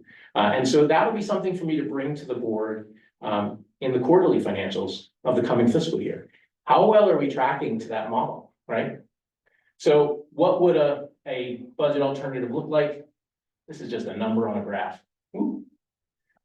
So it might look like this. This is not based on any model. This is just a line I drew on a graph, right? But we would try and, at this point, develop a budget that kept us somewhere in this steady state. Because as long as we're in this steady state, we're at a healthy distance away from our bare minimum based on board policy. And it gives us room to make decisions and not have to make drastic changes in our level of service, okay? Okay, so how would we achieve that hand-drawn green line that moved? I'm reminded of a black Sharpie and a hurricane headed towards the Gulf of Mexico. I essentially just drew a line and said, I don't like where that's going, I'm sending it here. So we've got increased revenue. There are certain things we could do that are in our control to increase our revenue. Some of them are short-term and some of them are recurring. So we've talked about today, the district has assets of property at Roble Lane and in Lot 2. It also has assets in both the land and the building and the parking lot here at Abbott. Those are assets that have value. Those values are going to change over time. If the area on the north side of Bend were to be incorporated in the urban growth boundary, in the city limits rather, then the value of that drastically increases for a developer. Lot 2, we've talked about that and potential opportunities for that. Either one of those and this, we could sell for short-term large revenue or identify ways to lease those assets for recurring revenue. Use a reserve fund. So that reserve fund is at this point about 2.1 million. And so there may be some capital projects that we might say no to if we didn't have that this represents some options for us. So not just the things like kiosks and potential future things, but maybe some capital outlay that ordinarily we would have built into the general operating outlay. And instead we're saying, well, we're trying to really trim costs to change that trajectory. So maybe we're not making, the same level of IT refresh. Maybe we're spreading those things out. Then the reserve fund could provide a small amount of short-term revenue relief to offset those costs for necessary capital outlay that we couldn't wait to delay. Grants, donations, things we're already doing, but there's always a potential for additional revenue through that. Public-private partnerships is something that some libraries have explored for things like a makerspace or other services that are provided there, and that could offset costs as well. And then user fees for materials and services. We currently charge for the cost of paper at the printers to kind of user fees for materials and services is not a massive revenue generator for any of these, but it could just defray costs of ongoing material expenditures. The supplies that we get in the makerspace, currently we provide them for free. We don't have plans to set up a user fee for that right now, but that's a lever that we could pull in order to offset some of those expenditures. And then finally, in terms of increased revenue, I feel I have to mention the option for a local option levy, but I also feel I have to mention that is pending and dependent on voter approval, which means that it's always going to be a major board decision of whether to pursue something like that, and gauging what the political viability of a decision like that might be. Okay, so that's on the revenue side. What are some ways that we can approach this and change that trajectory on the expenditure side? We could consider adjustments in level of service, right? Adjustments to hours of operations or days of operations, potential reduction in services. I will mention that none of these are things that we would choose to do, but if we were at that decision point, we really needed to chart a new course. These are things we would have to consider. Perhaps a lower frequency of maintenance upkeep in the facilities. Again, I would not choose to do that, but That's something that is an opportunity for us to, you stretch things out so that you're not spending quite as much each year. And then, something that, again, we always do, but there would be that additional level of scrutiny for any hiring decision. If we said, listen, we've got to stay on this other path, we need to really hone in on spending, at making that decision each time. Is this a right commitment for us to make financially? Because a hiring decision is a long-term decision, financially speaking. Okay, so I talked about many of the decision points that we as a management team might consider and bring to the board for discussion and consideration, but really, what are some of the things that the board can be thinking of from that leadership and strategic guidance standpoint? So first off, I proposed that 50%. There is nothing special about that other than I kind of felt like it gave us a little breathing room off of 17. But really, that question is dependent on the board members' consensus on their acceptable level of financial risk, right? If the board were more risk averse, they might ask for a little bit more cushion away from that minimum.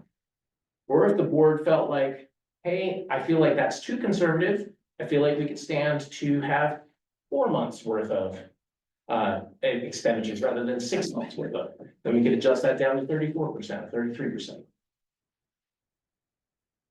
Well, are you proposing that 50% at the end of the 5 years? No, I am proposing that any year in which we present a proposed budget to the budget committee that has an ending fund balance that's anywhere close to 50%. It's 51%. I think we should still do this, right? But yeah, anywhere close to 50% for ending fund balance in a proposed year's budget is our like in this meeting, the April meeting, to say to the board when we do these projections, hey, we think we're hitting it this year. Probably going into the proposed budget unless we make some pretty significant changes. Here's some of our thoughts of some changes we could try. And I would actually be incumbent on me to produce 2 graphs for you then, and not just draw a line, right? To actually model out like what would those changes look like that would change the direction of that curve. That's what I'm proposing. Okay, some other questions for the board to consider and think about and potentially reach a consensus at some point in the future. Right now, we're carrying 2.1 million. We are planning a $100,000 transfer because that was identified and appropriated in this year's budget. But right now, we're not proposing it in the upcoming budget unless things drastically change, unless the board gave us guidance today that said, no, we need to save more to give us that cushion in reserve. So right now, it would sit around 2.2 plus the annual accrued or the monthly accrued interest that we get in the LGIP account.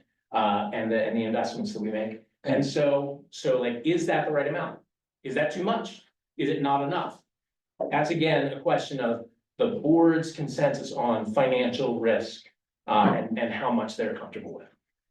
And actually, to take it a step further, I actually plan on proposing to the board that we not make the plan transfer this year because I feel like we have enough in the reserve fund. So, because we still have that option. We do. Another question for the board to consider, and this would be probably a November question, right? Should the district adjust priorities to drive different spending decisions? So something to think about when you're looking at board result policies and priority levels this coming year is thinking very specifically about the spending decisions that those priorities may lead to.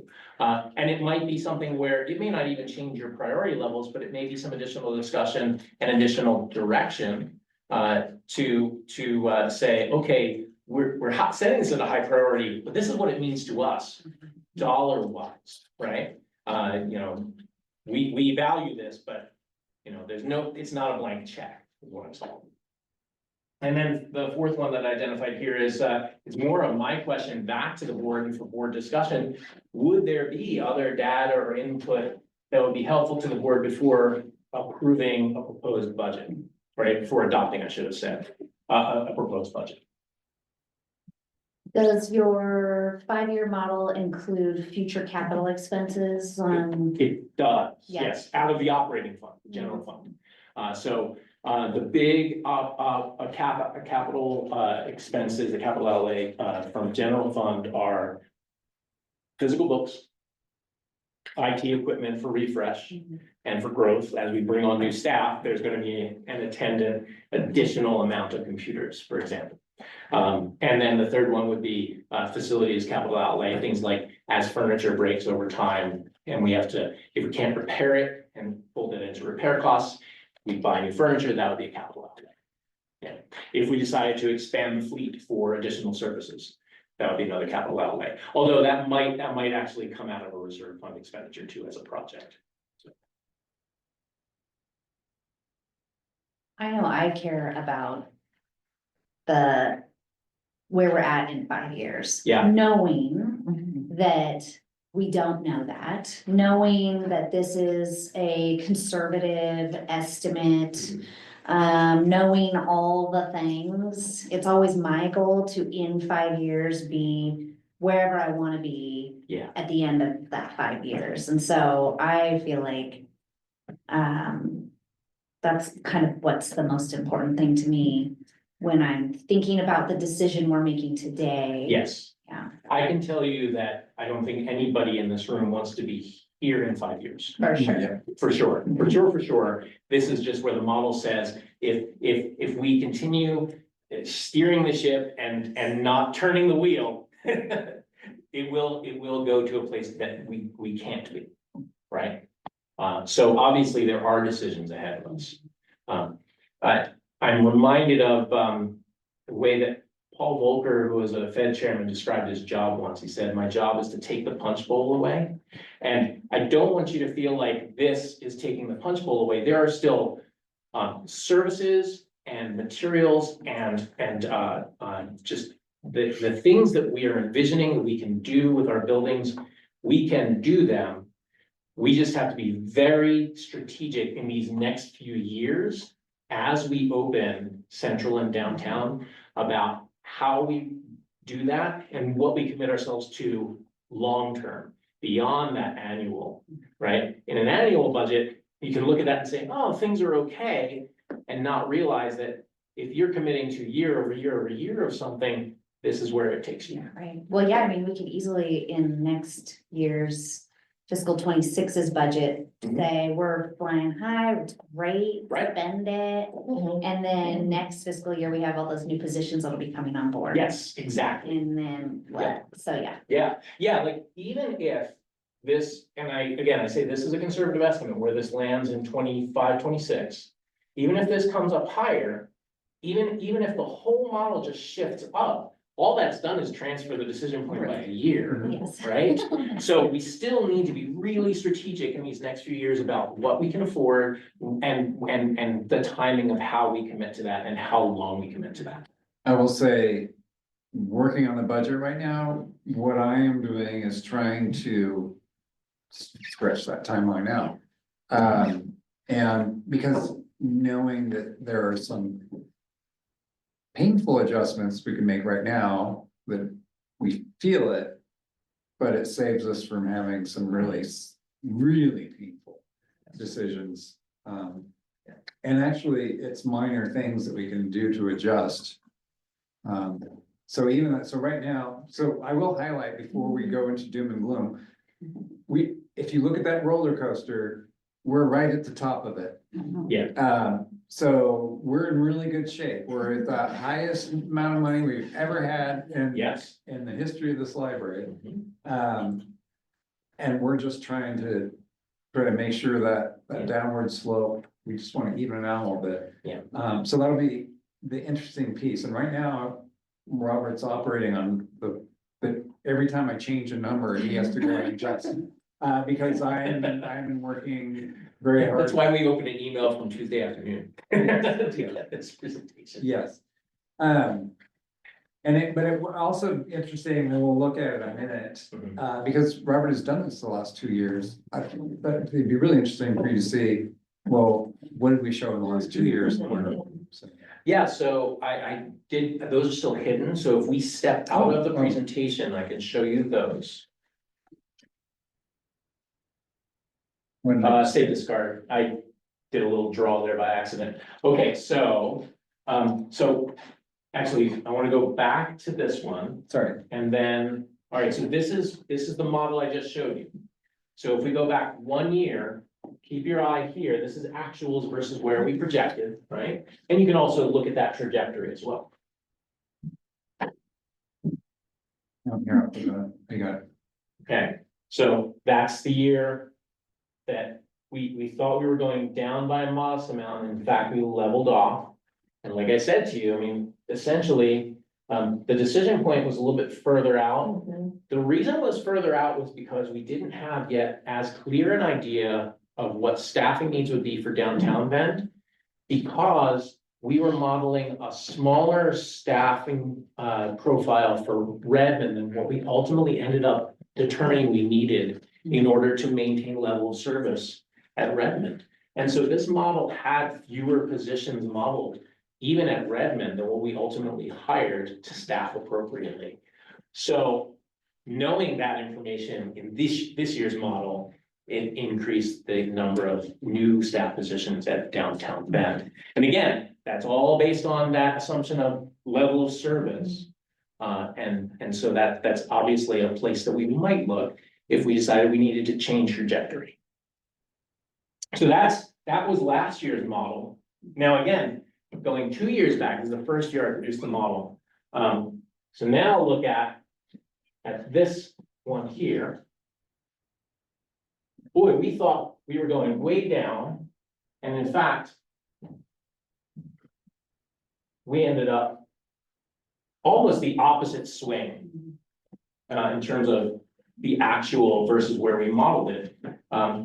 And so because of that, everything was lower. Now, again, this trajectory was way flatter because we had even less of an idea of what our staffing was going to be. Having opened none of the big buildings and only just opened Lapine and Sisters at that point. It's interesting, and so a piece of that is seeing, when I budget that annual budget, I'm usually fairly conservative. So, and we tend to come in higher than I project. Yeah. Though that this year may be a different year. That's true. So one thing I'll say is that the model always assumes that we spend the full amount that we appropriate. And obviously that never happens, because if you get to a place where it looks like you're even close to that, you're sitting down to in front of your board saying, perhaps we should pass a supplementary budget, right? So you never quite, this bar is never quite as big as you project in the model. The real question mark is how much tax revenue are you actually bringing in next year? So yeah, that is the model. Any questions for me? I do want to foreshadow for you, because I'm trying to even that out. We are looking at some shifts. One that we really felt like we need to do is looking at something significant, which is our hoopla service. That grows every year, because it's every time you check something out, we get charged for it. And what we're seeing is it's a small percentage of our population that actually uses it, but it grows. And we have similar services with our Libby app, which has a much higher percentage of users. So that's one that we're looking at taking away. And then other things, levers that we have, kind of, as you know, right now we do a lot of outreach services. Well, that's staff that's not available to be in a building to be there to help somebody that walks in the building. And that's kind of where I am looking at changing that a little bit, is adjusting more to having staff in the building, still doing outreach, but adjusting that a little more. And that'll probably be a big discussion for us when we get to next November, is where are your priorities? Because we have to make decisions. Right. And like, for example, we may have to decide we will continue that level of outreach, but that might mean cutting down library hours, or we'll keep the library hours and adjust that. So those are some examples of some of the things we can do. This year will be kind of like Robert said, I think by the time I get to May, I think I'll have a budget that I feel comfortable with. Because that's the other thing, I'm not going to bring you a budget that brings us into bankruptcy in 2 years. But this will be a really interesting year, if we can level that out this year, then next year will be kind of, because it will be a big, just the plain staffing alone, to staff that building with, once it opens, will be about $1 million. And you take staffing, the $1 million grows by cost of living each year. And by the way, all of this, we've been planning for years. That's why we got our money up this high. But that'll be an interesting one for us to see. And there are some things where we can adjust, because if we do some shifts and bring more people back into the buildings, I won't have to hire.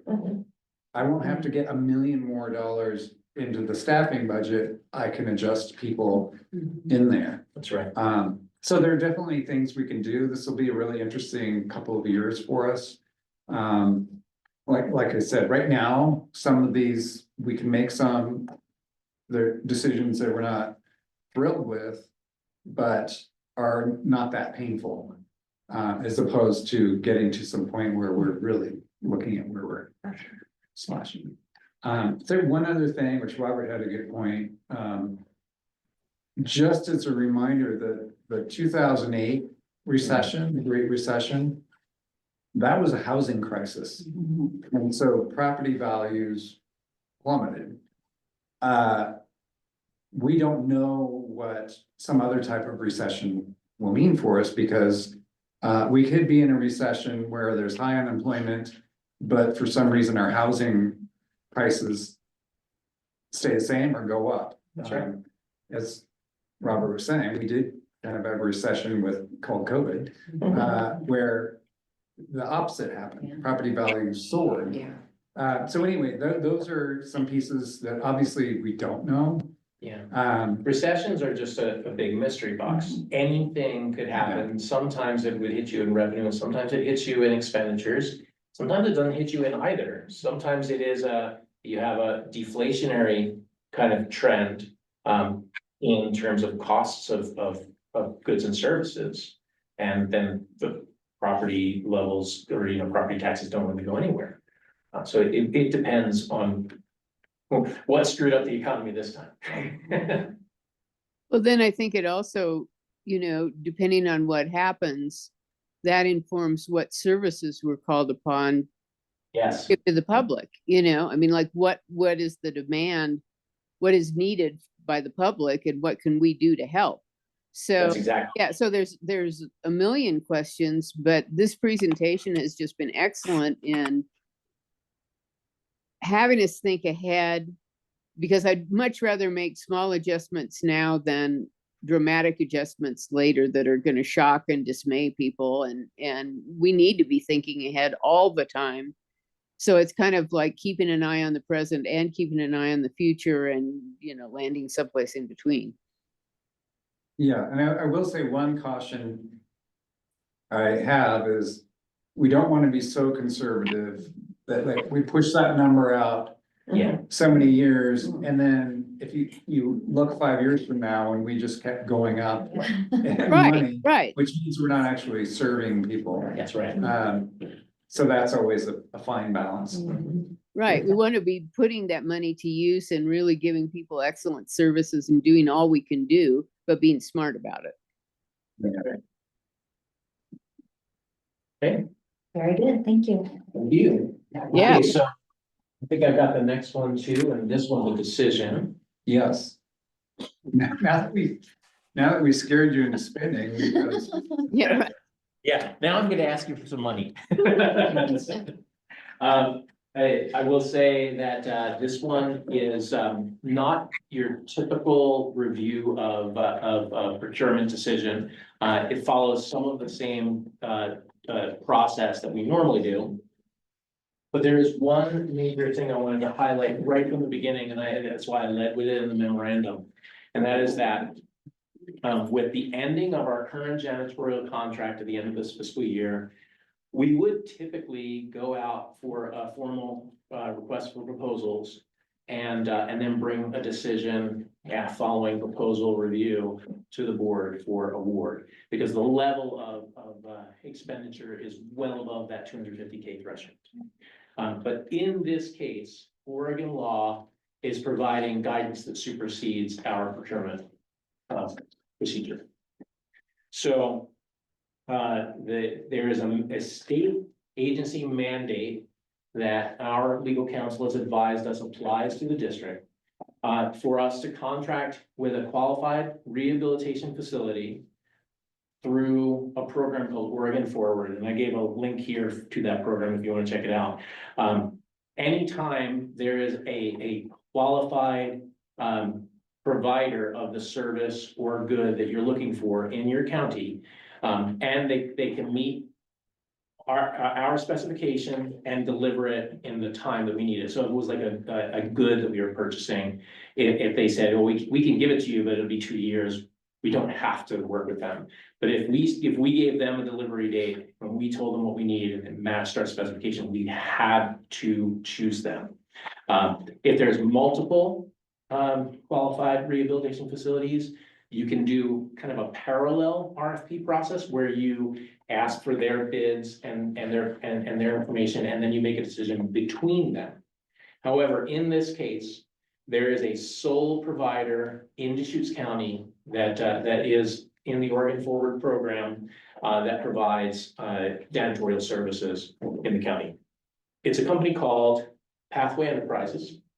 And to be in the Oregon Forward program, they have to employ staff with disabilities, and their direct labor hours have to correspond to 75% or more of the hours delivered must be from staff with disabilities, whether that's physical, developmental. So this company is currently providing services in Deschutes County to City of Bend and Deschutes County government buildings. And they said that when we approached them, they said that they are adequately staffed. They contract their costs, as all of these providers do, contract their costs through DAS, the Department of Administrative Services. So those prices are already kind of pre-vetted to provide some level of cost competitiveness to us. And then and also that they felt that they could provide the service even with bringing on new buildings as large as the Central Library is slated to be.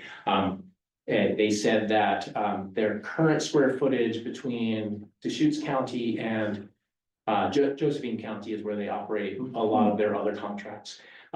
They currently manage something like 250,000 square feet. So we would be a significant increase, but also they manage buildings as large as Central Library. So they have a process in place, and they're planning to duplicate that process by staffing up appropriately. Now, I mentioned staff costs, direct staff costs for us in our model. Well, that's what's driving the dollar value that you see in this memo. With the addition of both Redmond for a full year in the upcoming budget year and Central essentially for a half year, because we will be operating staff out of there January. So we need janitorial services from January on. So with those two large buildings, in addition to everything that's already being provided, it's a significant jump from what we paid this year in janitorial services. That said, I feel like it is comparable to what we would have been paying if we had just extended with our current contractor, if that had been possible. Not to say that it would be exactly the same, but these prices did not look out of line based on the square footage and the level of service, because we asked for essentially what we do over in downtown Bend, and what we're doing in Redmond, which is daily service. So it's daily service on a building that is never closed during daytime hours. They proposed for Central, because as large as it is, having both overnight service as well as having occasional daytime drop-in for addressing issues as they come up, rather than having it kind of wait throughout the whole day. That's actually to our advantage because things always happen in our buildings. So we're continually doing janitorial call outs to our current contractor. If they had someone already kind of working it, my estimation is that we would be doing less of the call out work. And the call out work always comes at a premium because you're paying for, you know, the travel time and everything, as opposed to them being like planned to be on site. So all that to say, it is my, I regret to inform the board that we do not have an ability to choose another contractor. However, I would say that I feel confident that this contractor will be able to provide the service. I've met with them personally. We did a site visit of representative buildings throughout the district. We drove past Central and stood at the site, so they got a sense of the size of it. He looked at it, didn't even bat an eye. He's like, yep, we've done a building just that size. We do it right now. Took them to Redmond. We walked through Redmond, back areas, front areas, on the stairs, everything. Walked through downtown, went out to Sisters as a representative of equivalent square footage and needs for Lapine and Sun River. That way we didn't have to cover South County in terms of like travel time and everything, just make best use of time. So and we walked through Redmond as well. I feel confident they can provide the service. Honestly, if the board were to opt not to approve this, then in the next 2 months, I would have to put together a plan to staff an internal janitorial capability, which I do not believe we could do for less than this cost. That was gonna be my question. Yeah. Just to verify, their employees are earning Yes, a livable so, wage. so they're, Livable wage. yes, so Not they, pennies on the dollar. they are not making pennies on the dollar. They're not receiving anything like, you do hear about some nonprofits that essentially, pay the, like, lower than minimum wage and pocket the rest. This is because it is negotiated through DAS, they are legally required to pay the wage that they are claiming that they're pricing out with DAS. They're allowed a certain amount of profit. So there's I think it's like a 9% profit margin, something along those lines, which is not unreasonable. But that is called out. So their commitment on labor costs are direct labor costs plus any benefits that they're also paying.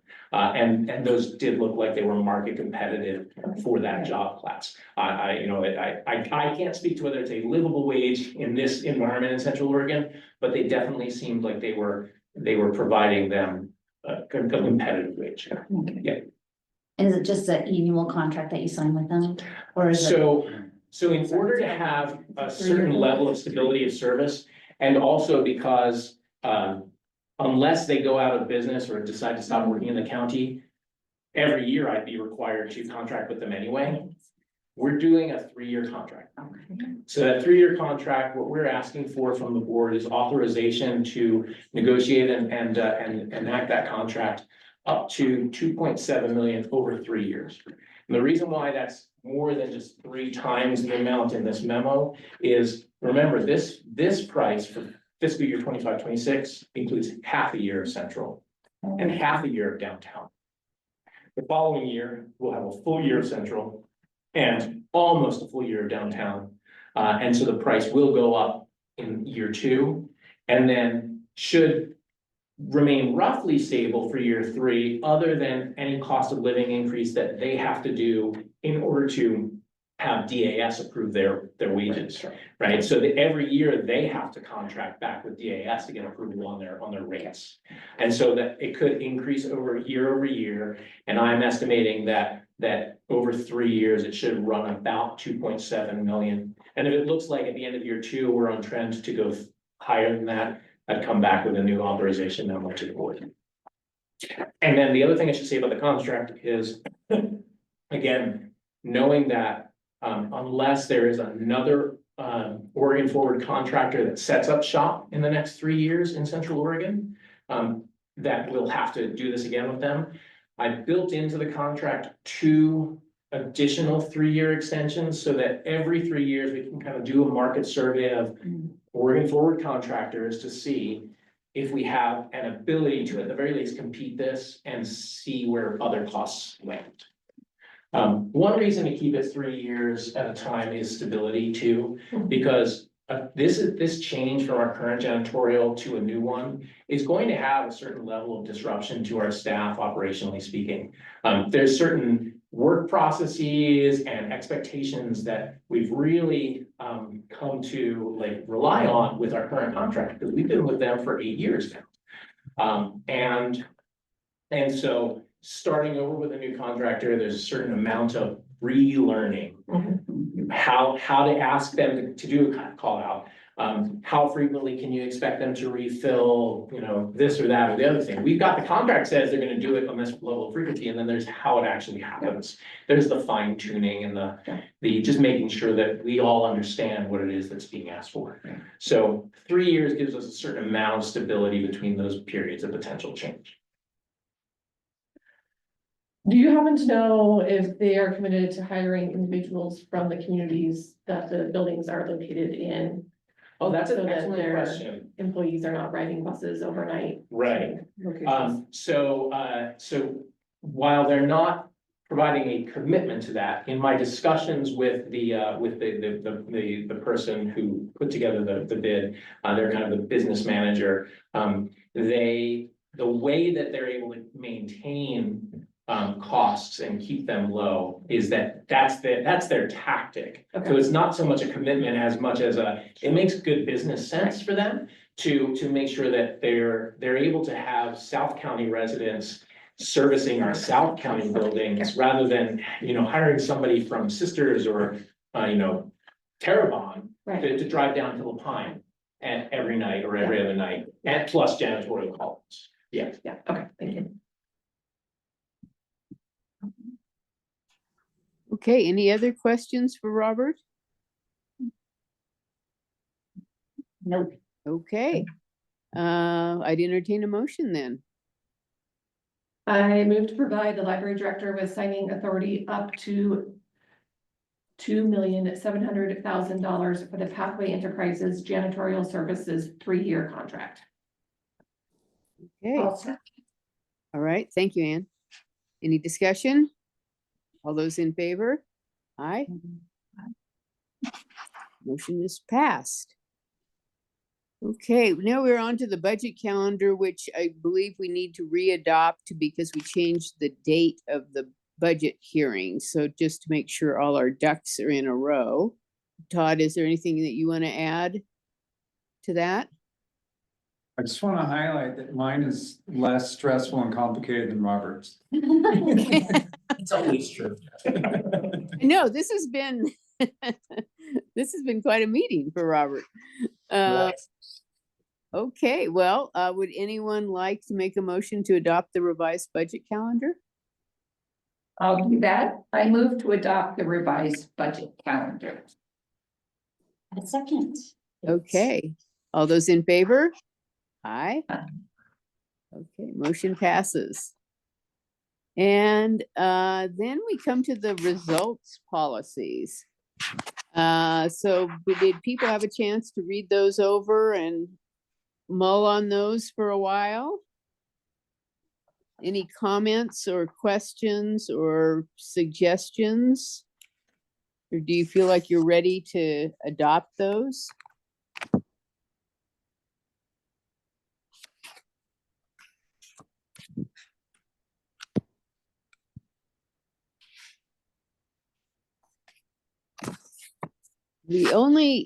I had one comment, and now I can't find it. But, you know, in the intro, shoot. Oh, here we go. In the intro, we talk about each result consists of 3 parts. And then we list the parts, which all those are true, but we list the policies. And it never really talks about how we prioritize or establish the third item, the monetary expense relative worth or relative priority. And so I don't know what you think about this, but I was thinking after we could either take out each result consists of 3 parts, or we could add a sentence after the list that just says results policies are reviewed and prioritized annually. Yeah, I like second, that's an Yeah. option. Yeah. That's good, Anne. Yeah, because it just struck me that if you were reading these, you would say, well, where's the priority? So Right. Can you say that one more time? results policies are reviewed and prioritized annually. Or you could say the board reviews and prioritizes results policies annually. To make it clear who is doing that.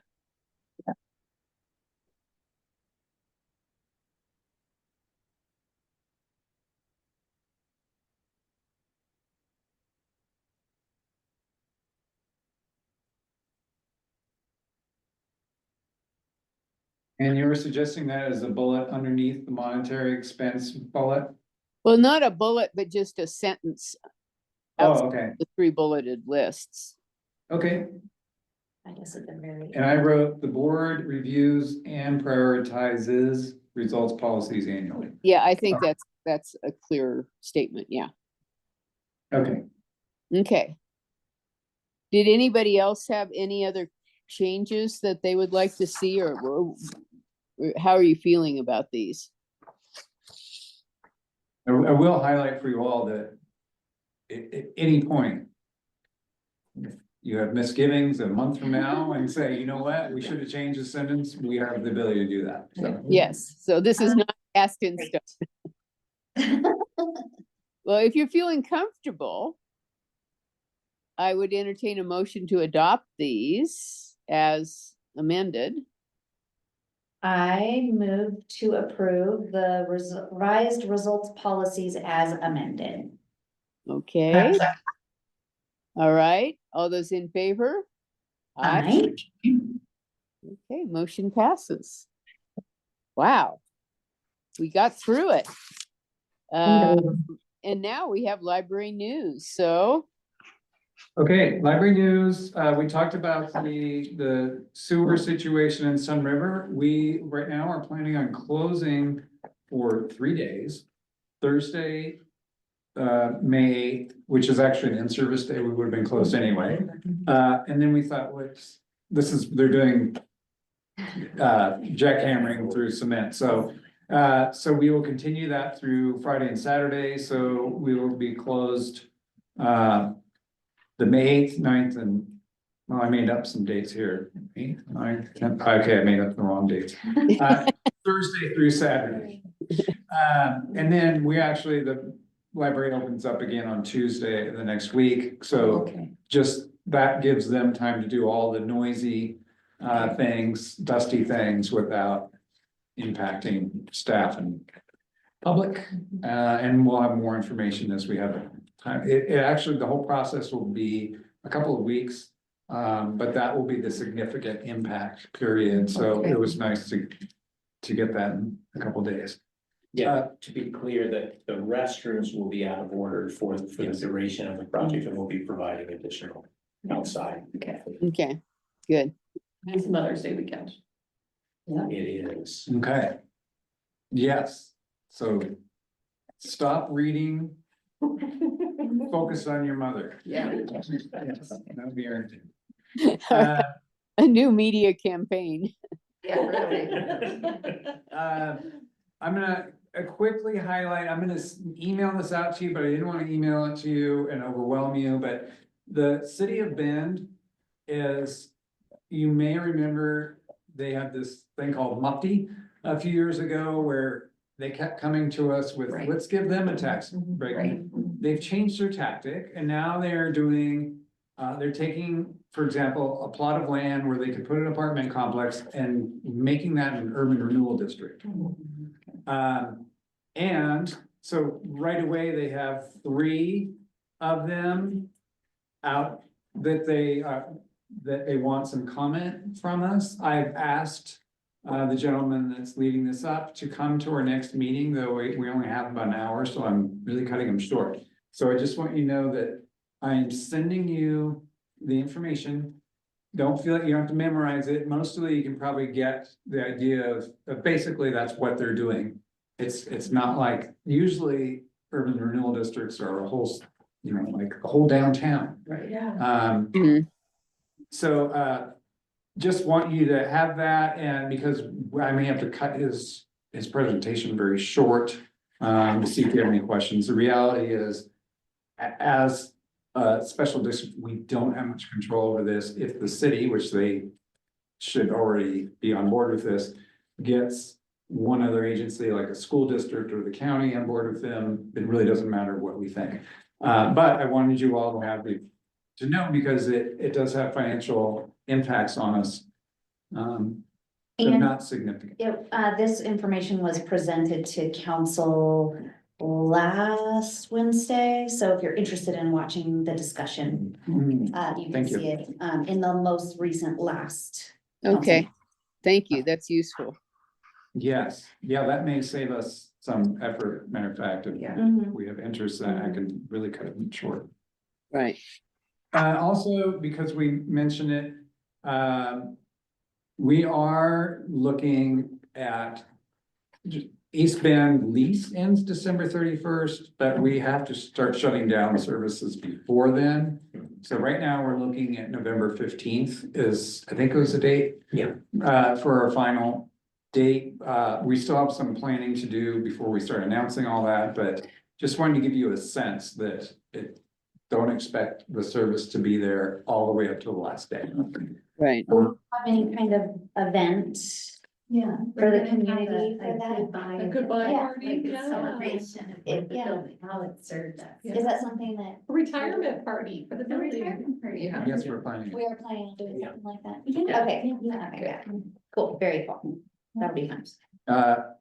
Only other news I have is, the Novel Idea, the tickets are available now, so, we have a much smaller venue this year, so if you're interested, get online now and get your tickets. And the quilt show you went to. Oh, yeah, part of this event, you're probably aware of the quilters that do quilts around Novel Idea. This is a continuation of the last few years, but again, the Deschutes Historical Museum has an exhibit of this year's quilters. It's, I went to it on Friday, it is very inspiring. There's a few quilts from older books, gives you a walk down memory lane of other things you've read. So I highly recommend checking that out. Yeah, it's a great partnership, and I'm glad that they've taken it over in a space that's accessible to everybody. And it is one of my favorite parts of Novel Idea. It's always amazing to see what people come up with.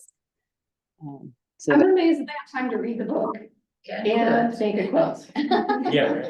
well, yeah, Somebody who it's does quilt, like, that's amazing to me. well, and it's always amazing how different their interpretations are too. Like they picked such different things to illustrate with the quilts. It's just we are blessed with some really, really creative people in this community. So it's a good thing to go check out. And then the programming this time, if you have never gone to any of the just the regular programs for Novel Idea, I would encourage you to check those out as well, because they are across the board, really interesting and great partnerships, and all different kinds of topics. So check out your events guide and try to go to one of those, because or more of those, because they're wonderful. Okay, Betsy, do you have anything from the foundation?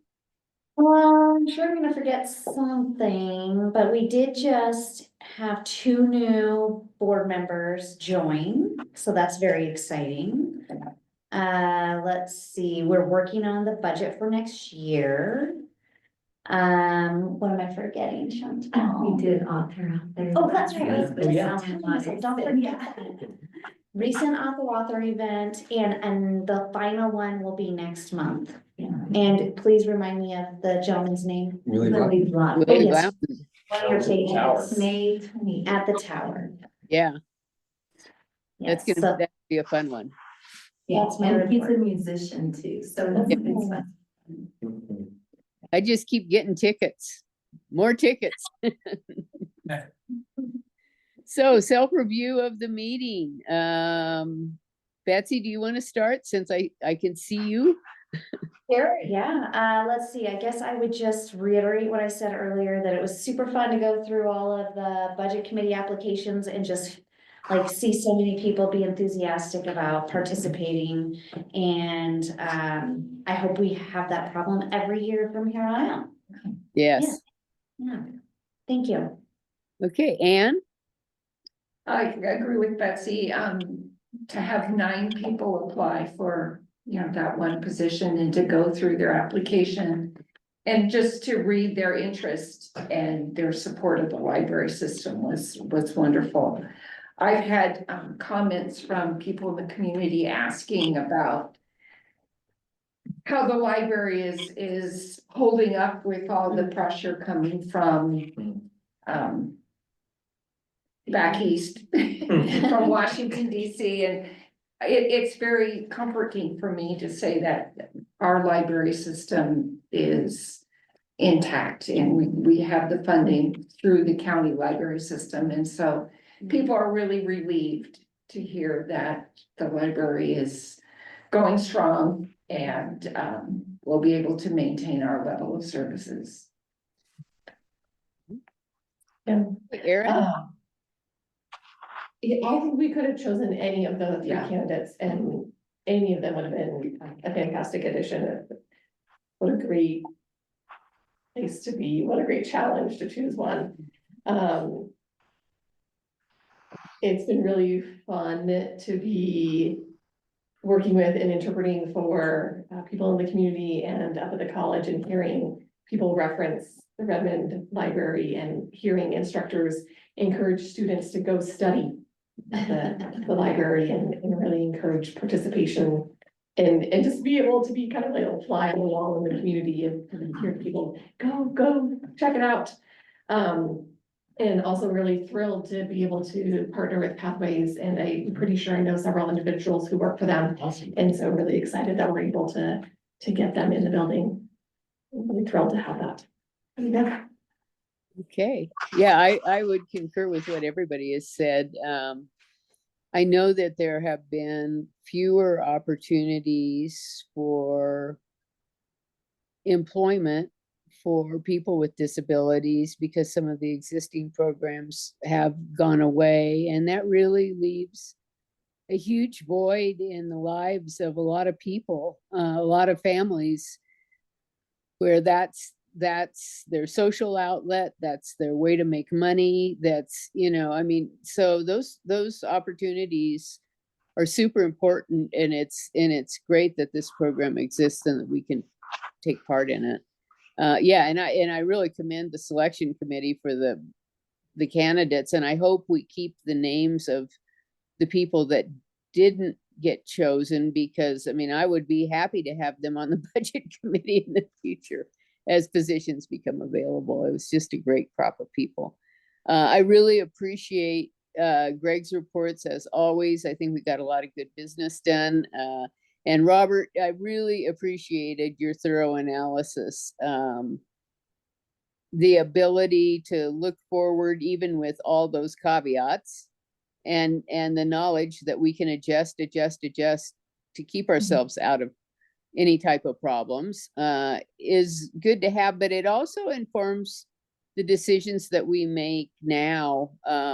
It gives us an eye towards the future, and what are we setting up for future boards that are going to have to deal with the finances. So Yeah, I thought you did a really great job of explaining all of that, and I would love to get a copy of your slides, just for Oh, definitely. reference. Make sure, I'll send that out, via Todd. Yes. Tomorrow. Yes. Okay, that'd be great, because I think you had a lot of really good, valuable information in there. So, thank you. And Todd, would you like to comment on the meeting? I think Robert and Greg, thank you for both of those discussions. It really does kind of hit home to us that it helps frame our future decision-making here. And the other thing I want to highlight is, thank you, Ann and Betsy, for the subcommittee to look at those applications. I just wrote down a note to myself that to add that to the annual calendar so that we're not scrambling next time. Yes, But I really appreciate it because, look, I've never seen something where we had 9 people that all were equally qualified. And so it was nice to have a couple other people to sweat over that with. right. And I also realized, for the first time, I was really happy that I don't get to vote. So you guys had some tough choices, so thank you all for that. Yeah, yeah.